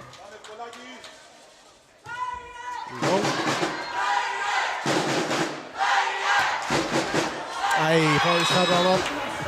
16-13. Spurningen är om det hela tiden skulle jobba blockarna här. Eller häsa. Nummer 20 så den här kan stå slängt efterifrån. Och kan chans att vinna och alla blir lugga. Sören Leonito. Snart till servaren så. Kypros. Och då får vi det. Kommer Birgit Kottesen. Flickvand här. Knallar till 16-13.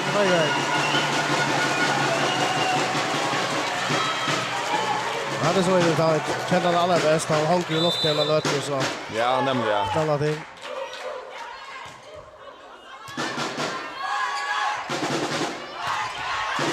Så vi får vi pitchen Färle och snabben så Sakayo.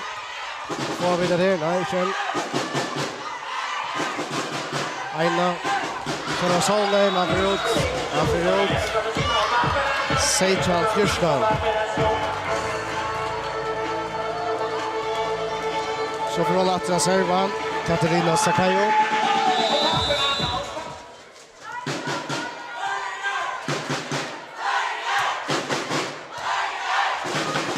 Aina och kommer Sofia Borskjö slår han, men stiger för till Kypros. Nu börjar han där. Seitan 15. Han är ute igen. Ja, men det blir väldigt spännande. Och han får den ner. Nej, det gör inte. Så det är ett steg av målet. Seitan 16. Och jag hade ändå vi har brukt bäg timeouten. Så gör vi att det är urskiftning. Anna Sara Skalman. Som är för Sofia Borskjö.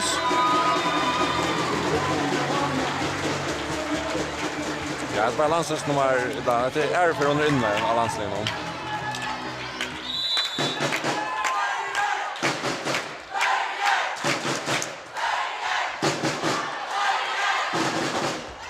Ja, kom då. Ita kvar i rummet. Det kan stryas väl. Det kommer Björtska nu. Och Anna Hevinchen lycker tattat det då, men det är den. Ja. 18-16. Michigan Karivia. Evia Kubjotska in och han som bötten alltid hej färg ut. Ja, han snär hej alla är färg ut. Ja, det ja. Stämt nästan av så i min tekan om man får det.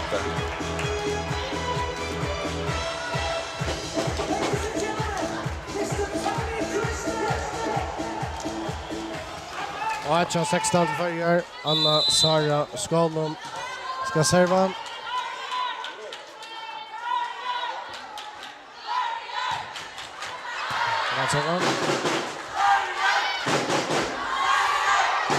Ja, livren.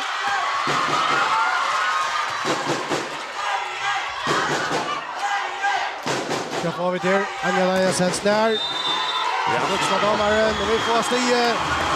19-16. Vi är kokar i öppnen nu. Efter avskåren reser sig. Ja, det var en viktig steg på. Nu har vi... Ja, en nedfighter, ja. Ja, det var en nedfighter. Nu har vi ett rymlig förspring efter. Så efter Anna Sara är serva. Stämmer 18 i att ha en som tar sted.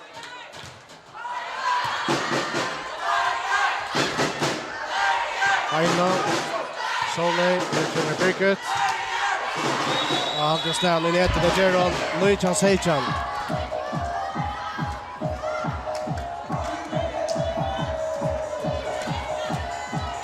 Ja, nu har aldrig hört det kallt. Det är öljus med något. Ja, jag tror akkurat som det ska vara.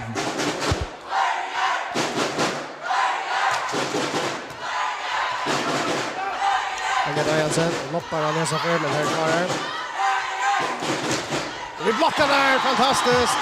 Heide, 20 Seijan.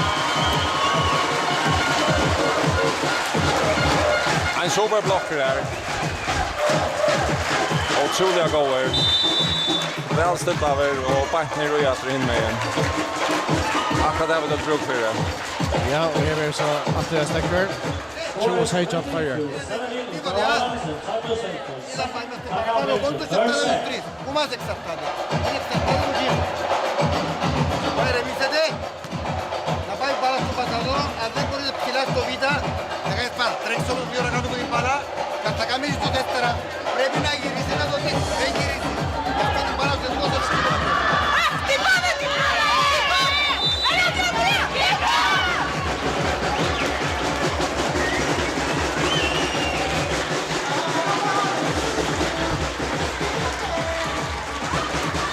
Solney Paulsen ska serva för Börjar.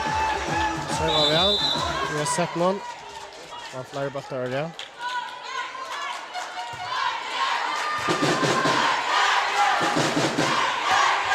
Ja, där vinner han. 20 Arjan.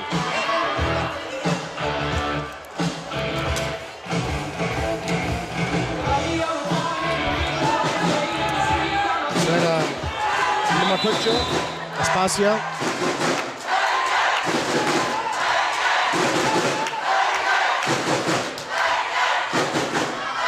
Aina till Birgit Kottesen, han är inne. Han är inne, 21 Arjan. Beinet före Sanover. Ja, det var gått all upp. Det var upplagt och det var Amin där någonstans, men Karin så att rum öliga gott spalt. Här kommer så yngste, men nästan högste spelaren.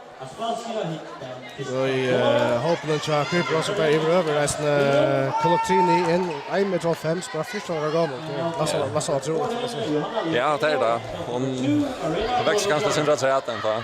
och hon spelade väl i första setet men jag så stod utanför en lötte. Nu kan vi inte vi gör vi Trimon, Birgit servar. Först för rum och snära balla vägen att nu ja! Det är ju Arjan.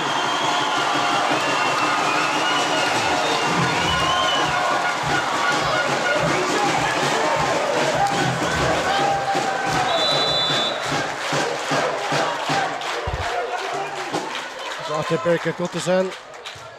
Och han går serva på henne. Sakayo, Birgit, Aina, Anja Danielsen. Ja! 22 Arjan Färjar.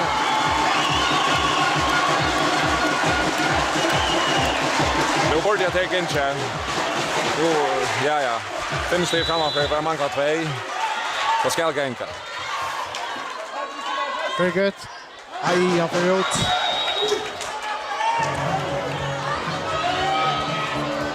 Men okej, att det så är det bara det ska satsas i serven. Det ska det absolut och hon häver pressat där öjlan i serven här.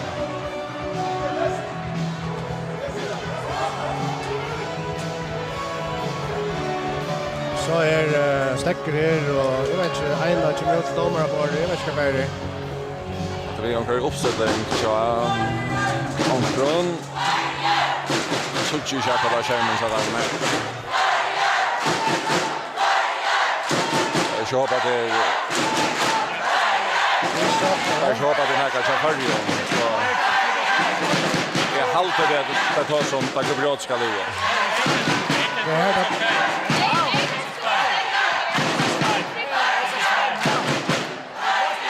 Ser domaren så? Ja, han ser här att jag kan. All right, så kan spela andra fram och Stelian och kan serva för Krypros. Kommer vi serva nu. Han blir net! 4-2 Seijan eller 4-2. Nujcan till Färjar. 4-2 Nujcan till Färjar. Anja Danielsen ska serva.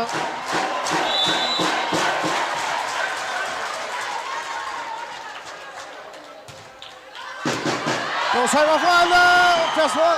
Aja Livren, väl kämpa här och Kupiodon. Aina. Så slår Elisabeth och Färjar vinner 3 setter.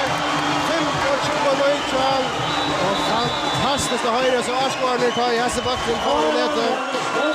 Ja, det tror jag. Stämning här inne. Ja, här kokar allvarligt. Nu tar vi detta sättet så ja. Vånar vi klarar att spela Syrska lika väl nästa sätt. Det heter så gott ut. Det ser rätt gott ut med en partner sätt nu. Men helt annan, alltså alltid till att det blir rättvist så länge att få nu som måltökare. För att det inte måltökare så säger vi men jag står helt annan vilja in och till att smashna som så var det som och kom i rummet och tjocka. Men helt annan vilja för en ny golv och få bollen där uppåt. Ja, här kom så näkt bara knappt att göra sån här i sätt nu. Så jag ändrar vi alltså tjocken så gott som allt sätt så har rätteliga gott ut. Du må bara vana att bara halta det här. Så då nödvändigt att hanta stöje. Innan är ju så att det inte frustrerar jag och det gånger sig ett vildkall hemma om det här var speciella kulturer i Kubersliv. Oftast är alltid det som små kältast mittlar från börsen. Så är det att bollen för gångt så är det 100% klara. Ja. Så ser man inte akkurat lejon att det gångs så där skjuter ju ut så kvar som där ösar sina karriär och men det verkar som att lycka med så där bollen för gång så är det klara. Ja. Det tar jag tänk. Men det kunde ju ösa sig här nu. Det var då Ochalaich i 2006. Det var Rotos vi. Det är Rotos ett öliga gott vi. Här var det pura sansade skrattet trötter och allt så här så inte hoppa att ändra lugga av det där ända vi tappar nästa sätt där. Nej, det var bara 2-1 till Kypros. Där vann det första 25-20. Så han Kypros 25-14. Men så ska jag färga efter 25-20. Neutral. Det här är otroligt att stå från Asgården. Det är 3 sätter börja och ta rest i Ötsio. Och Asgården stod och köpte allt 3 sätter och heppa och öliga väl då. Ja, absolut. Det är där kunde inte finnas bättre Asgården akkurat det. Det heter ordentligt gott av dem. Och det har gjort dem helt säkert.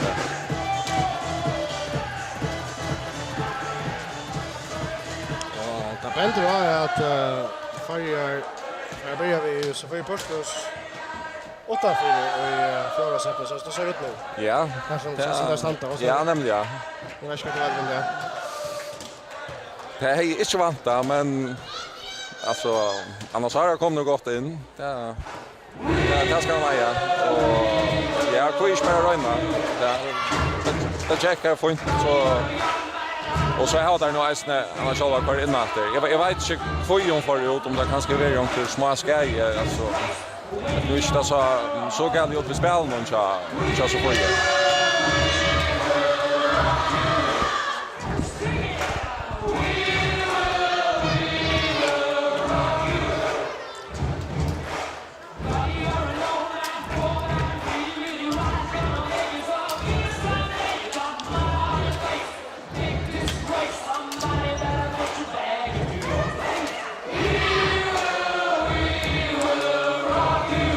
Men så slår jag lugga att Tora Wilson likar så slår så aldrig att lugga.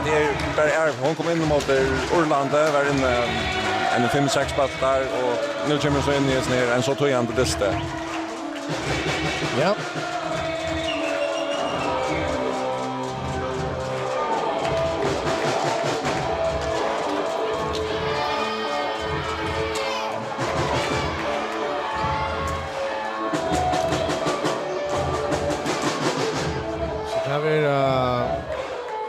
Elisabeth Boskros, Anja Danielsen, Einar Karlsö, Ei Magnussen och Birgit Gottesen och Anna Sara Skånen och vi börjar för Färjar här i fjärde sättet.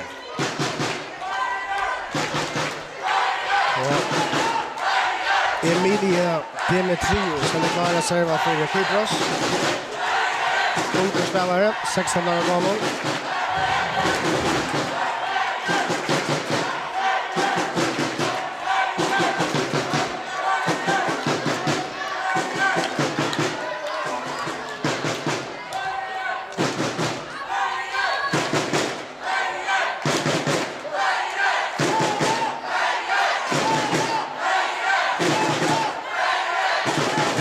efter diskussion här om uppställningen eller vad det är. Jag vet inte att kan vi nog snacka vi så att helt och domaren. Ja, jag vet inte vad det är. Jag vet inte om det var till ena kommer upp till Johanna Siokurs, men ja, det har vi nog snackat vi gärna, alltså helt. Det är efter takobiotska där i chat.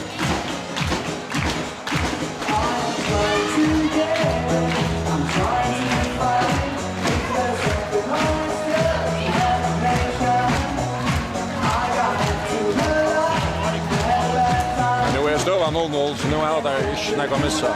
Alltså, vi är en liten fight här.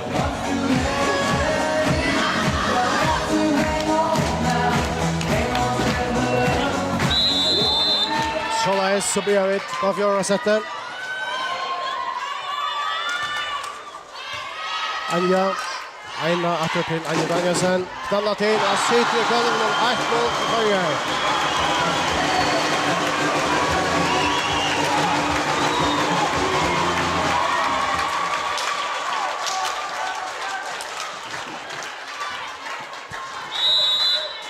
Anja Danielsen servar nu.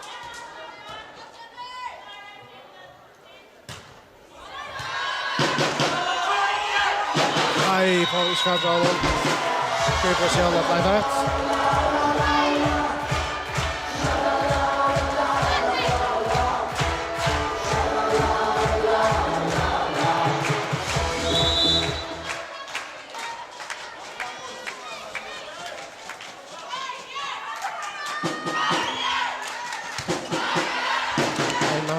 Anja Danielsen. Vänslige, den är mot honom.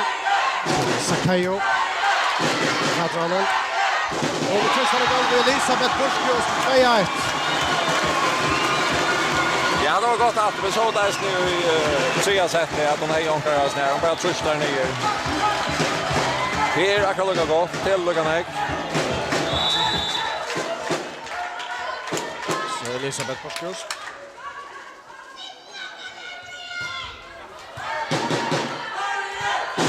Friaste som det här, men då har vi rakar halva. Och då pushing här första linjen. Och så får Fältranån till Schmeier och så slår det alla gånger. Så ständer hon här, Katarina Sakayo. Vatcher hennes nu andra vattning gånger till 2-2.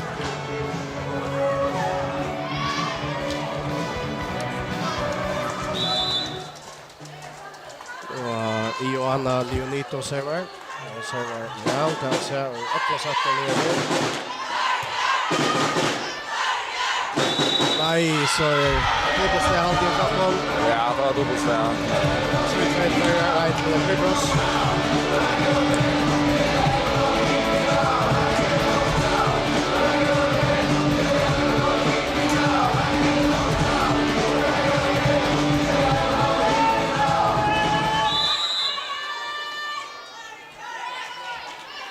Server där.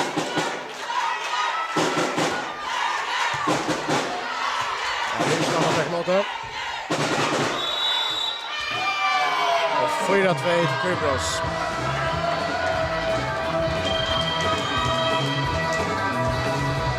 Skifta färger ut. Så får jag Porskostyrin och för alla Sara Skallon.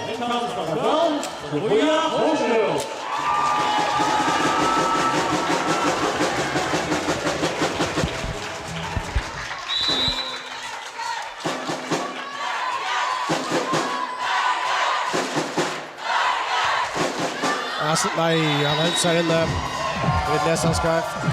Service. Jag tror att spottar det för ut. Ja. Han sa så ut, men han hälsar inne. Ja, det där. Han rör på en helt andra vägvinna på motorvägaren till Ivas. Så lät det där omkrar färra.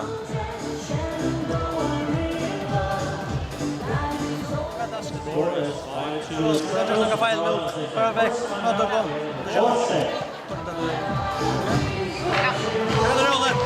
Har vi färre så är det lager sig. Okej? Bra, det är så.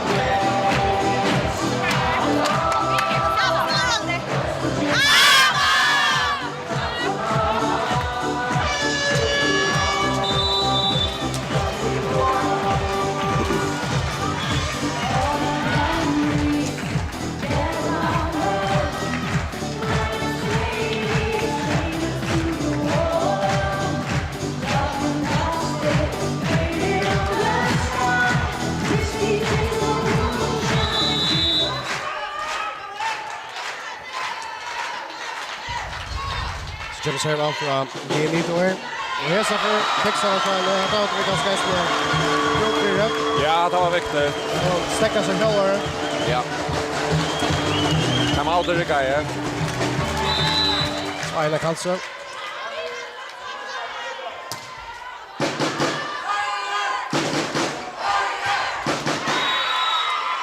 Sex Truit, Kypros, och det är Sakayo, och man har tagit hatten här för att arbeta här, så spaltan är rätt reserver och han är sli och öjliga.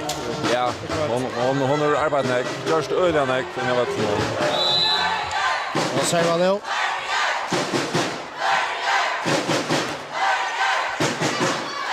Aina, Rachel Sofia, och knallar det gånger. 6-4.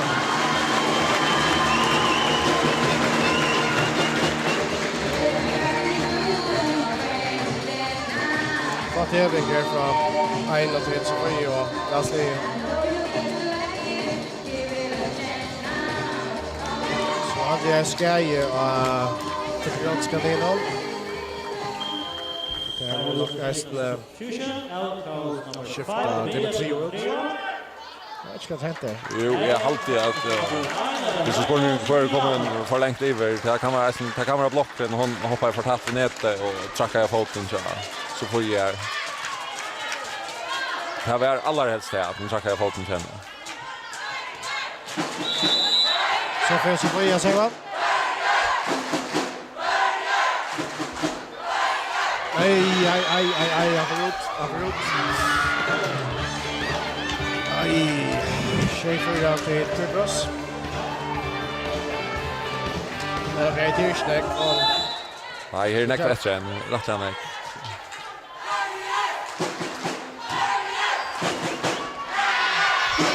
Så får vi skrattra 8-4 till Kypros.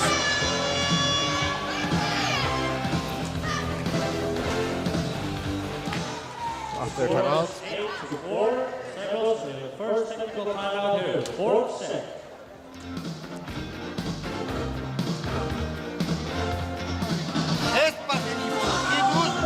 Prefiero pasado sexto. Esto tercera. Este de agonia. A la vez, hoy mi soquética. Falta la cerca del mes. Ya no más da mes, ya no más poquito. Falta la cabeza que mesa. Y a mí nada. Los poderes de la Ribeña. Aplazar. Y al de cuarto si no más dado. Yo pienso que tengo tratando de quemar su clase de ecologismo. Ahorita me voy a poner.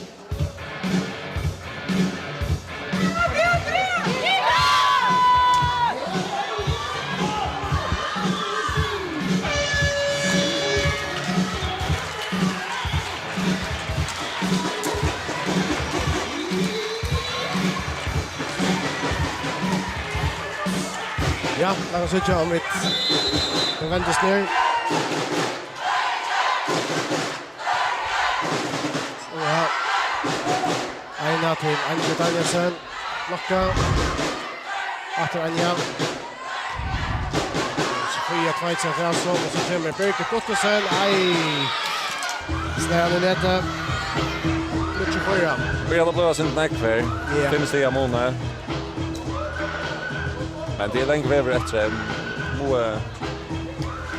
och lukka få sin mer på sjur att nästan alla upp nu med det här va.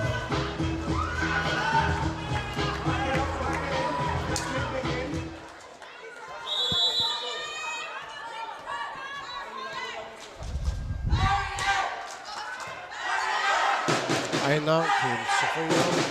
Aj, sen ett att och Andreas Nyhult. 60 av målen nu. Då är en lördag så jag vet att jag tänker checka personal där man kör. Ja, nämligen. Det synd för länge sedan och här har skulle just köra mig för jag finns ju så stiv. Så nu var kör. Så det var färt honom. Blockar där. Han är inne. Han vet ju det är inne. Han rensar akkurat inne. 25.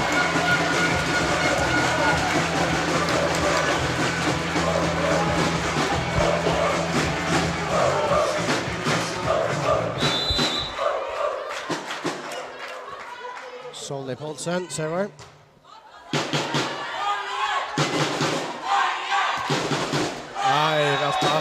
Kypros. Finna Toma Ötjö av Ötlen Tjockon och Ötjö till 11-5. Jag hade rätt som faktiskt för helt att första så där placerar bara bollen. Anche power det den här koi.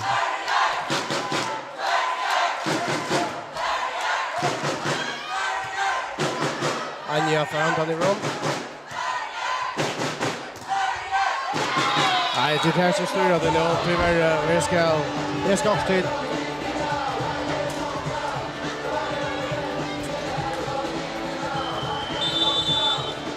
Det är inte det samma ut som i första sättet i det första spelet någon.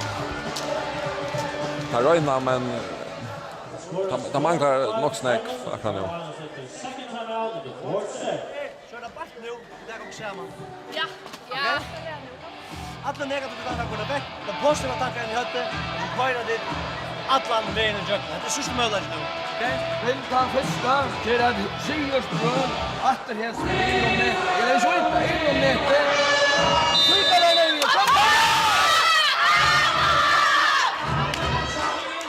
Ja, men det är så väldigt einfalt som jag Petter säger. Det är sista möjlighet. Ska skriva det nu och så kan ni spöja. Ja, det må vara nu att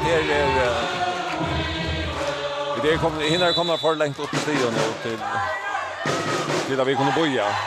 Spasia servar Anja till Grimate, så Aina uppåt för Anja Danielsen, Snäran. Jag får ta honom. Och det är knallande golvet Jakob, 13-5 till Kypros. Och vi ränner en utskiftning kallt igen, att vi får kan se där. Alltid Hanna Olsen kommer in. Jag finner det rätta skältet i här kan. Vänta.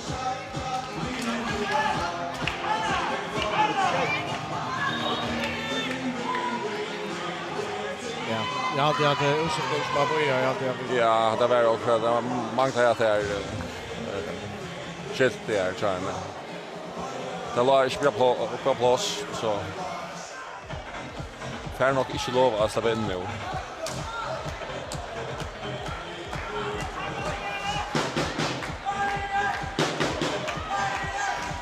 Ja, så det är på det vägen. Kypros för att steg för alltså det är just till Jakob. Han har väl 14-5 till Kypros nu. Ja, det var lägga loss. Så det är kött i tällen som slår och skott. Det som Tyrone säger det första är att det är inte här som har gjort det. Det är kontrollen som inte har lagt på plats. Från det första sättet. Han checkar snackar igen.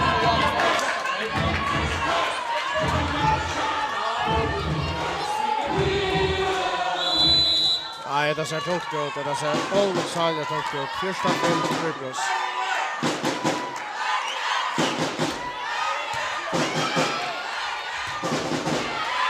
Det är Sjöja spel där Gole i lötna. Och fram från Ekron. Aina här till Anja Danielsen. Nu kör blocka 18 nu. Så släpper man vänner för trätt. Man ligger Atalia. Och har vi vinnan. Super. 4-6.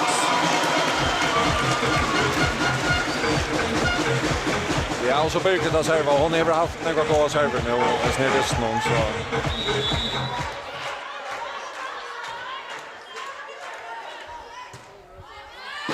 Nej, jag får ut. 15-6. Och lägger välja. Power i serve där och det är akkurat.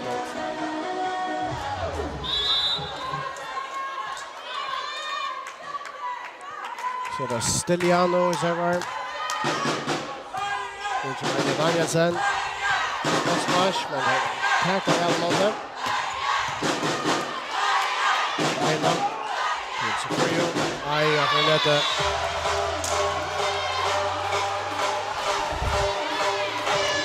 Nej, nu ser det rätt svart ut. 16-6. Nu ska han ha helt särskilt till för att vinna det. Men det är inte omöjligt, men det blir rättliga torr först. Ja, 16-6. ser ut att det här finns mera trusta serverna att Brodska. Brava, Pisocca. Sen 15 är Sherman Jockman, men det ska vara 16. Eu vou comer que se dá flor, tipo maravilhoso. Ai, Dora, gradame, mise más de palo. Era Andrea.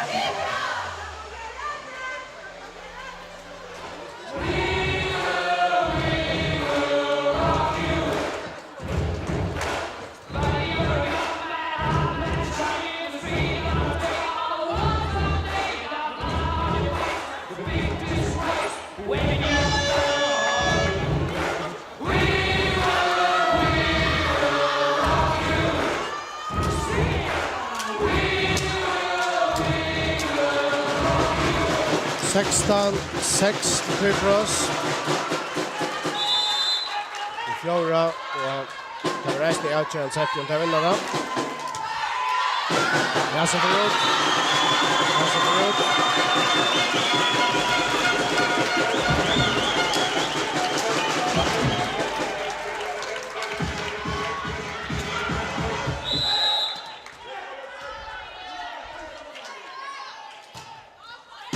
Server out on you. Anderson. Sakayos there. Aina till Trigger. I really that. Vi får ett chat momentum på bakhöger att det är stimma av Baftos som vinner den. Nej, slett inte. Det är fint. Det kommer rätt att ställa vi alla upp någon kan ju just nersätta.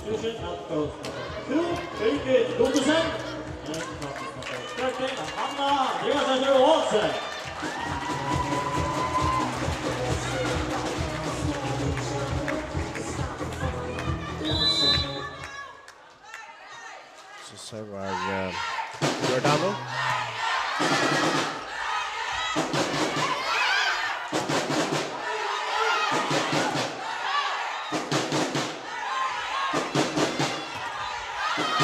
Vinner en baftafjärd. Sakayo för Kypros. Matchan Shea.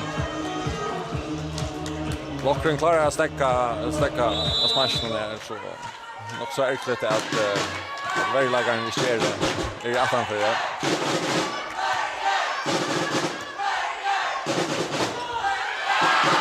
Smash så får ju fokus. Men Ströman här till med smash då är smash det sättet där var så att slå för har en chans på det så det med förmoda spela till så allra bästa i öppna sätten så där gör det ju till 3. Ja, absolut. Jag har haft jag har haft nu VS nedsättning så tror jag att här ja det är inte vad 30% en gång så vi är månen nog så stor. Så Elisabeth på skos.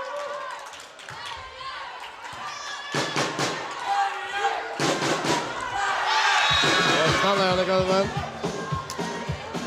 Katarina Sakayo. Luigi Anacho. Ja, jag tror inte att hon är bäst läkare till Kyprotska linjen. Nog den bästa jag vet någon.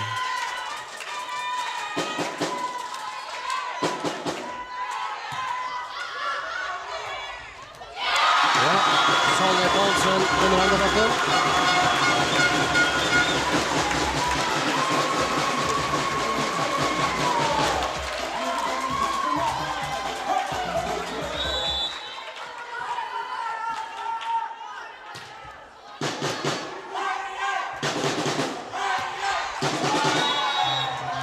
Nej, det går inte bara rätta vägen till Kypros och lötning. Han är akkurat in just det. Han är väl nu. Väspas. Han är väl sliga han igen. Aspas nummer 22. Kypros, ja.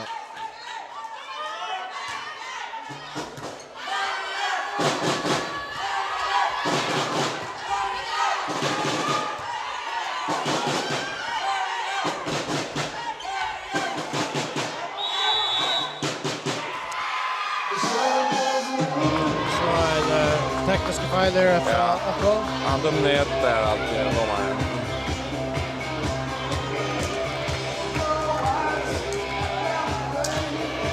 det var öliga tatt, men om det var nere det ringt tjockna så tjocka.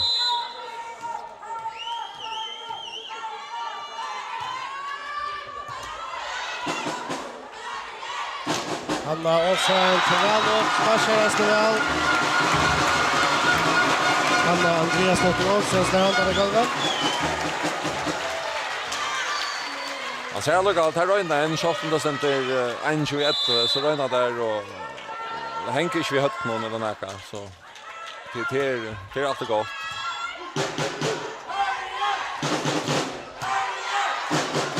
Soløy til Hanna, Sverre til Val. Resten av arbeidet i Akrobiotska linjen. Her så vil slå der han ut, 1-12.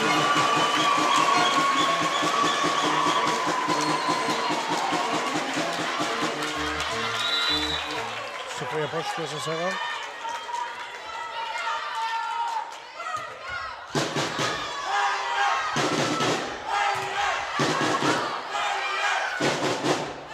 Anja Nielsen, han blockar. Och blockar från Kypros.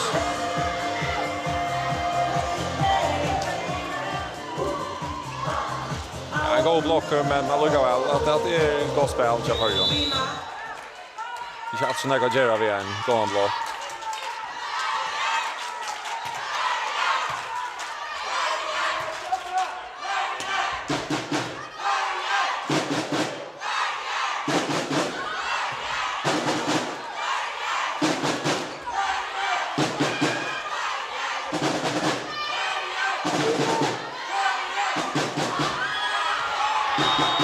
För att gå Kypros täckta 3-12 och där vi Neva Lanche så det här var där Eistle set och match på 3-12 där har vi väl bättre till mot Brasilien och Jesus sett någon. Jag vill säga sett att folk ska ligga ut just det format men inte Jesus sett någon kom Tabattren som kjell av Kypros er en riktig av deg sett matchbakton per 8-14-12 og der kom de alt kjøda nå. Nummer 6, Katarina Lampro for at serva. Han er nede.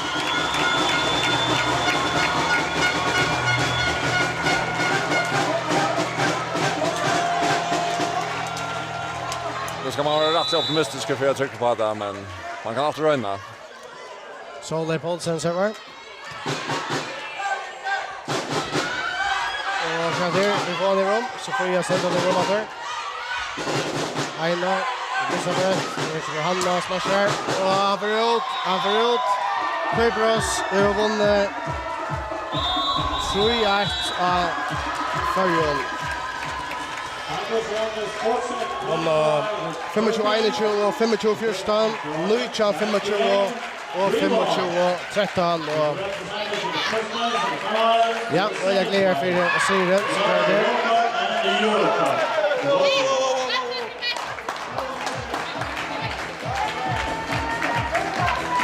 Ja, det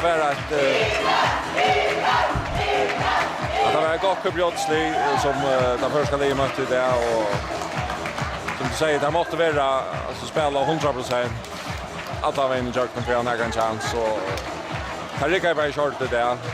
Dessvärre, men finns ett trea sätt där det först visste sig från sina allra bästa söjer och ta så rättliga gott ut. Men det var bara en sätt. Det var bara en sätt för det. Det kunde inte vara lagt av i average i löpning i sätten. Nej, slett överhuvud inte. Slett inte. Men men jag bara kunde säga att det Kypros ska leva väldigt gott och särskilt alltså det var sett det första ligan under öde trust i serven någon. Det var här vunnit mest på.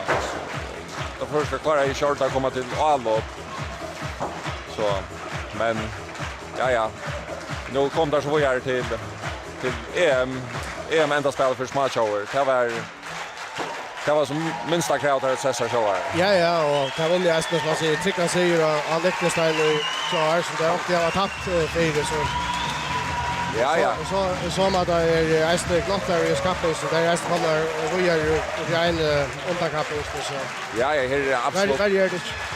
Nej. Det är superliv för det här va. Alltså det är jag vill säga att det är det bästa första kvinnolandslivet vi något det har haft. Så och Ester Slottna så nekvar avskårar till Bob. det är det absolut så nekvar och här röpte och larma och ölen ut i höftene så det var ordentligt flott. Ja. Ja, jag har alltid att jag får göra galve att för några läkare pratar vi.